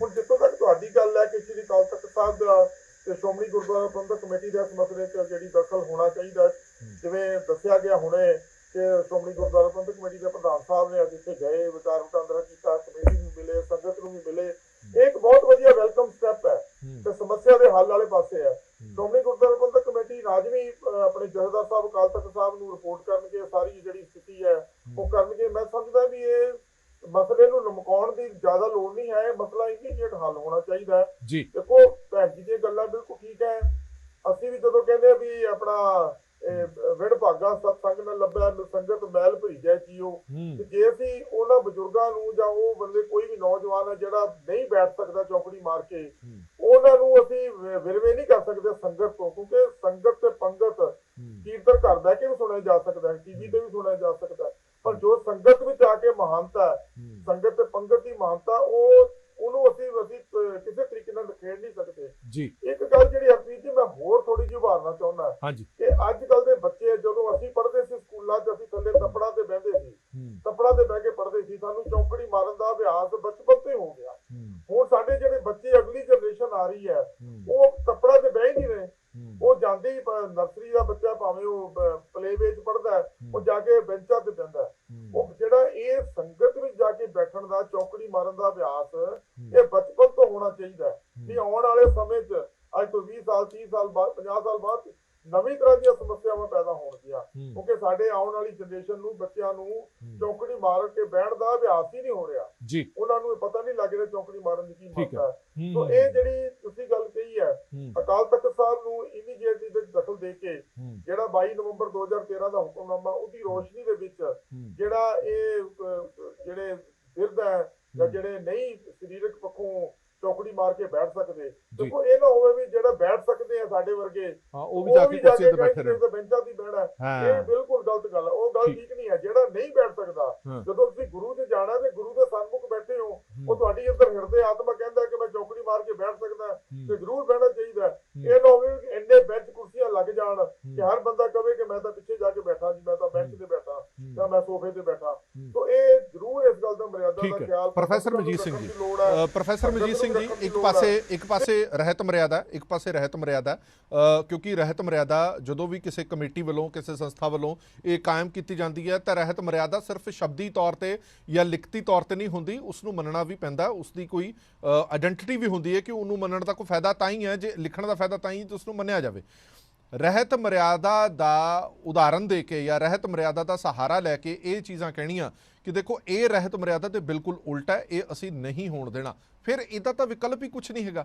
ਹੁਣ ਅਸੀਂ ਜਿੰਨਾ ਮਰਜ਼ੀ ਕਹੀਏ ਕਿ ਨਹੀਂ ਇਹ ਬਜ਼ੁਰਗਾਂ ਲਈ ਹੈ, ਇਹ ਉਹ ਹੈ, ਜਦ ਸਾਡੇ ਕੋਲ ਇੱਕ ਸਿਧਾਂਤ ਮਿੱਥ ਦਿੱਤਾ ਗਿਆ ਕਿ ਗੁਰਦੁਆਰਾ ਸਾਹਿਬ ਦੇ ਅੰਦਰ, ਦਰਬਾਰ ਸਾਹਿਬ ਦੇ ਅੰਦਰ ਨਹੀਂ ਹੋਣਾ, ਫਿਰ ਇਹ ਕਿਵੇਂ ਲਾਗੂ ਹੋਏਗਾ? ਤੁਹਾਨੂੰ ਲੱਗਦਾ ਕਿ ਦੁਬਾਰਾ ਰਹਿਤ ਮਰਿਆਦਾ ਬਾਰੇ ਵੀ ਸੋਚ ਲੈਣਾ ਚਾਹੀਦਾ? ਬਿਲਕੁਲ, ਤੁਸੀਂ ਆਪ ਹੀ ਜਿਹੜਾ ਸਵਾਲ ਲਾਸਟ ਵਿੱਚ ਕਿਹਾ ਹਰਪ੍ਰੀਤ ਜੀ, ਉੱਥੋਂ ਹੀ ਗੱਲ ਸ਼ੁਰੂ ਹੋਣੀ ਆ। ਤੁਸੀਂ ਕੋਈ ਫੈਸਲਾ ਲੈ ਲਿਆ, ਤੁਸੀਂ ਜਦੋਂ ਜਨਤਾ ਜਨਾਰਦਨ ਆ, ਸਾਡੇ ਜਿਹੜੀ ਸੰਗਤ ਆ, ਉਹ ਕਹਿੰਦੀ ਹੈ ਕਿ ਨਹੀਂ ਸਾਨੂੰ ਆਹ ਦਿੱਕਤਾਂ ਆ, ਤੇ ਕੀ ਉਹਨਾਂ ਨੂੰ ਕਮੇਟੀਆਂ ਨੂੰ ਸੁਣਨਾ ਨਹੀਂ ਚਾਹੀਦਾ? ਬਿਲਕੁਲ ਸੁਣਨਾ ਚਾਹੀਦਾ। ਤੇ ਦੂਸਰੀ ਗੱਲ ਇਹ ਹੈ ਕਿ ਤੁਸੀਂ ਇੱਕ ਵਾਰੀ ਪਾਸ ਕਰ ਦਿੱਤਾ ਕੁਛ 2013 ਦੇ ਵਿੱਚ, ਮੁੜ ਕੇ ਉਹਦਾ ਤੁਸੀਂ ਕੀ ਕੋਈ ਕਮੇਟੀ ਬਣਾਈ, ਕਿਸੇ ਨੂੰ ਜਾ ਕੇ ਕਿਹਾ, ਕਿਸੇ ਨਾਲ ਕੋਈ ਵਾਰਤਾਲਾਪ ਕੀਤੀ, ਕੋਈ ਉਹਨੂੰ ਲਾਗੂ ਕਰਨ ਲਈ ਲੋਕਾਂ ਦੇ ਨਾਲ ਕੋਈ ਡਾਇਲੌਗ ਕੀਤਾ? ਕੁਝ ਵੀ ਨਹੀਂ ਹੈਗੀ। ਤੁਸੀਂ ਉੱਥੇ ਕੋਈ ਬੈਠ ਕੇ ਅੰਮ੍ਰਿਤਸਰ ਕੋਈ ਆਪਣੀ ਡਿਕਰੀ ਜਾਂ ਮਤਾ ਪਾਸ ਕਰਦੇ ਨੇ, ਤੁਹਾਡਾ ਕੀ ਮਤਲਬ ਥੱਲੇ ਉਹਦਾ ਮਤਲਬ ਉਸੇ ਵੇਲੇ ਲਾਗੂ ਹੋ ਜਾਊਗਾ ਇਹ? ਦੂਸਰੀ ਗੱਲ, ਕਿਸੇ ਵੀ ਬੰਦੇ ਕੋਲ ਉਹ ਪੂਰਨ ਗੁਰਸਿੱਖ ਆ ਜਾਂ ਉਹਦੀਆਂ ਇੰਟੈਂਸ਼ਨ ਜਿੰਨੀਆਂ ਮਰਜ਼ੀ ਚੰਗੀਆਂ ਹੋਣ, ਦੇਵਤਾ ਰੂਪੀ ਹੋਵੇ, ਜੇ ਉਹ ਕੋਈ ਸਚਾਈ ਨੂੰ ਜ਼ਬਰਦਸਤੀ ਲੋਕਾਂ ਦੇ ਠੋਸਣਾ ਚਾਹੁੰਦਾ, ਉਹ ਇੱਕ ਬਹੁਤ ਹੀ ਗਲਤ ਟ੍ਰੈਂਡ ਹੈ। ਸਾਨੂੰ ਬਿਲਕੁਲ ਡੈਮੋਕ੍ਰੈਟਿਕ ਢੰਗ ਦੇ ਨਾਲ, ਲੋਕਤੰਤਰਿਕ ਤਰੀਕੇ ਦੇ ਨਾਲ, ਜੇ ਕਿਸੇ ਬੰਦੇ ਨੂੰ ਧਰਮ ਦੇ ਅੰਦਰ ਆ ਕੇ ਵੀ ਉੱਥੇ ਸ਼ਾਂਤੀ, ਆਸਥਾ ਤੇ ਸਿਕਿਉਰਿਟੀ ਨਹੀਂ ਮਿਲਣੀ, ਕਿੱਥੇ ਜਾਣਗੇ? ਜੋ ਤੁਸੀਂ ਸੁਣਿਆ ਨਹੀਂ ਹੁਣ ਸੇਠੀ ਸਾਹਿਬ ਕੋਲੋਂ, ਲੋਕ ਡਰੇ ਹੋਏ ਆ, ਲੋਕਾਂ ਨੂੰ ਸਮਝ ਨਹੀਂ ਆਉਂਦੀ ਕਿੱਥੇ ਜਾਣੋ ਲੋਕ, ਧਰਮ ਚ ਆਉਂਦੇ ਕਿਉਂ ਵਾ, ਮੱਥਾ ਟੇਕਣ ਕਿਉਂ ਆਉਂਦੇ ਆ ਲੋਕ? ਤਾਂ ਕਿ ਉਹਨਾਂ ਨੂੰ ਇੱਕ ਸਹਾਰਾ ਮਿਲੇ, ਆਤਮਿਕ ਇੱਕ ਬਲ ਮਿਲੇ। ਤੁਸੀਂ ਉੱਥੇ ਆ ਕੇ ਤੇ ਡਾਂਗਾ ਸੁੱਟ ਚਲਾਓਗੇ ਤੇ ਇਹ ਕਿੰਨਾ ਮਰਜ਼ੀ ਕੋਈ ਸੱਚਾ ਹੋਵੇ, ਬਹੁਤ ਗਲਤ ਤਰੀਕਾ, ਔਰ ਇਹਨੂੰ ਤੁਰੰਤ ਰੋਕਣਾ ਚਾਹੀਦਾ। ਜਿਨ੍ਹਾਂ ਨੇ ਕੀਤਾ ਉਹਨਾਂ ਨੂੰ ਮਾਫੀ ਮੰਗਣੀ ਚਾਹੀਦੀ ਹੈ ਸੰਗਤ ਕੋਲੋਂ, ਨਹੀਂ ਤੇ ਅੱਗੇ ਤੋਂ ਰੁਕੂਗਾ ਨਹੀਂ। ਔਰ ਐਸਜੀਪੀਸੀ ਨੂੰ ਆਪਣਾ ਰੋਲ ਨਿਭਾਉਣਾ ਚਾਹੀਦਾ। ਦੂਸਰੀ ਗੱਲ ਜੀ, ਇਹ ਜਿਹੜੀ ਗੱਲ ਆ ਕਿ ਬਰਾਬਰ ਨਹੀਂ ਕੋਈ ਬੈਠ ਸਕਦੇ, ਬਿਲਕੁਲ ਗੱਲ ਠੀਕ ਹੈ। ਇਹ ਕਿੱਥੋਂ ਨਿਕਲੀ ਗੱਲ? ਇਹ ਨਿਕਲੀ ਸੀਗੀ ਹਰਪ੍ਰੀਤ ਜੀ ਜਦੋਂ ਮਹੰਤ ਪੈਦਾ ਕਰਤੇ ਸੀ ਅੰਗਰੇਜ਼ਾਂ ਵੇਲੇ, ਉਹਨਾਂ ਵਿਰੁੱਧ ਲੜਾਈਆਂ ਲੜੀਆਂ ਸਿੱਖਾਂ ਨੇ ਕਿ ਇੱਥੇ ਸ਼ਖਸੀ ਜਿਹੜੇ ਲੋਕ ਆ ਆਪਣੀ ਪੀੜ੍ਹੀ ਲਾ ਕੇ ਬਹਿ ਗਏ ਸੀ, ਬਣ ਕੇ ਅੰਦਰ ਬੈਠ ਗਏ। ਲੋਕ ਉਹਨਾਂ ਦੀ ਪੂਜਾ ਕਰਦੇ ਆ। ਸ੍ਰੀ ਗੁਰੂ ਗ੍ਰੰਥ ਸਾਹਿਬ ਜਿਹੜਾ ਸਾਡਾ ਅਸਲੀ ਜਿੱਥੇ ਅਸੀਂ ਲੈ ਕੇ ਸਿੱਖਿਆ ਜਾਣੀ ਹੈ, ਜਿੱਥੋਂ ਲੈ ਕੇ ਸਿੱਖਿਆ ਲੈਣੀ ਹੈ, ਉਹਨਾਂ ਨੂੰ ਅਸੀਂ ਛੱਡ ਗਏ ਆ। ਸ਼ਬਦ ਗੁਰੂ ਨੂੰ ਅਸੀਂ ਛੱਡ ਗਏ ਆ। ਤਾਂ ਉਹਦੇ ਵਿਰੁੱਧ ਇਹ ਸਾਰਾ ਕੁਝ ਹੋਇਆ ਕਿ ਇਹੋ ਜਿਹਾ ਅੰਦਰ ਨਹੀਂ ਹੋਣਾ ਚਾਹੀਦਾ, ਤਾਂ ਕਿ ਲੋਕ ਆਪਣੇ ਆਪ ਨੂੰ ਉੱਚਾ ਨਾ ਸਮਝਣ।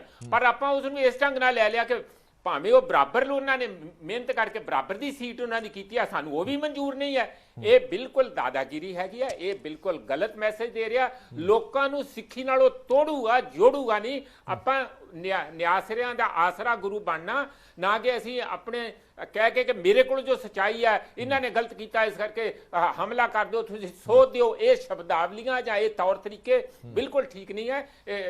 ਐਸਜੀਪੀਸੀ ਨੂੰ ਤੁਰੰਤ ਇਹਦੇ ਬਾਰੇ ਕੋਈ ਨਾ ਕੋਈ ਰਿਵਿਊ ਕਰਕੇ ਇਹਦਾ ਹੱਲ ਕੱਢਣਾ ਚਾਹੀਦਾ। ਚਲੋ ਠੀਕ ਹੈ, ਬਹੁਤ ਬਹੁਤ ਧੰਨਵਾਦ ਸਾਰੇ ਮਹਿਮਾਨਾਂ ਦਾ ਇਸ ਪੂਰੀ ਵਿਚਾਰ ਚਰਚਾ ਦੇ ਵਿੱਚ ਜੁੜੇ ਰਹਿਣ ਦੇ ਲਈ।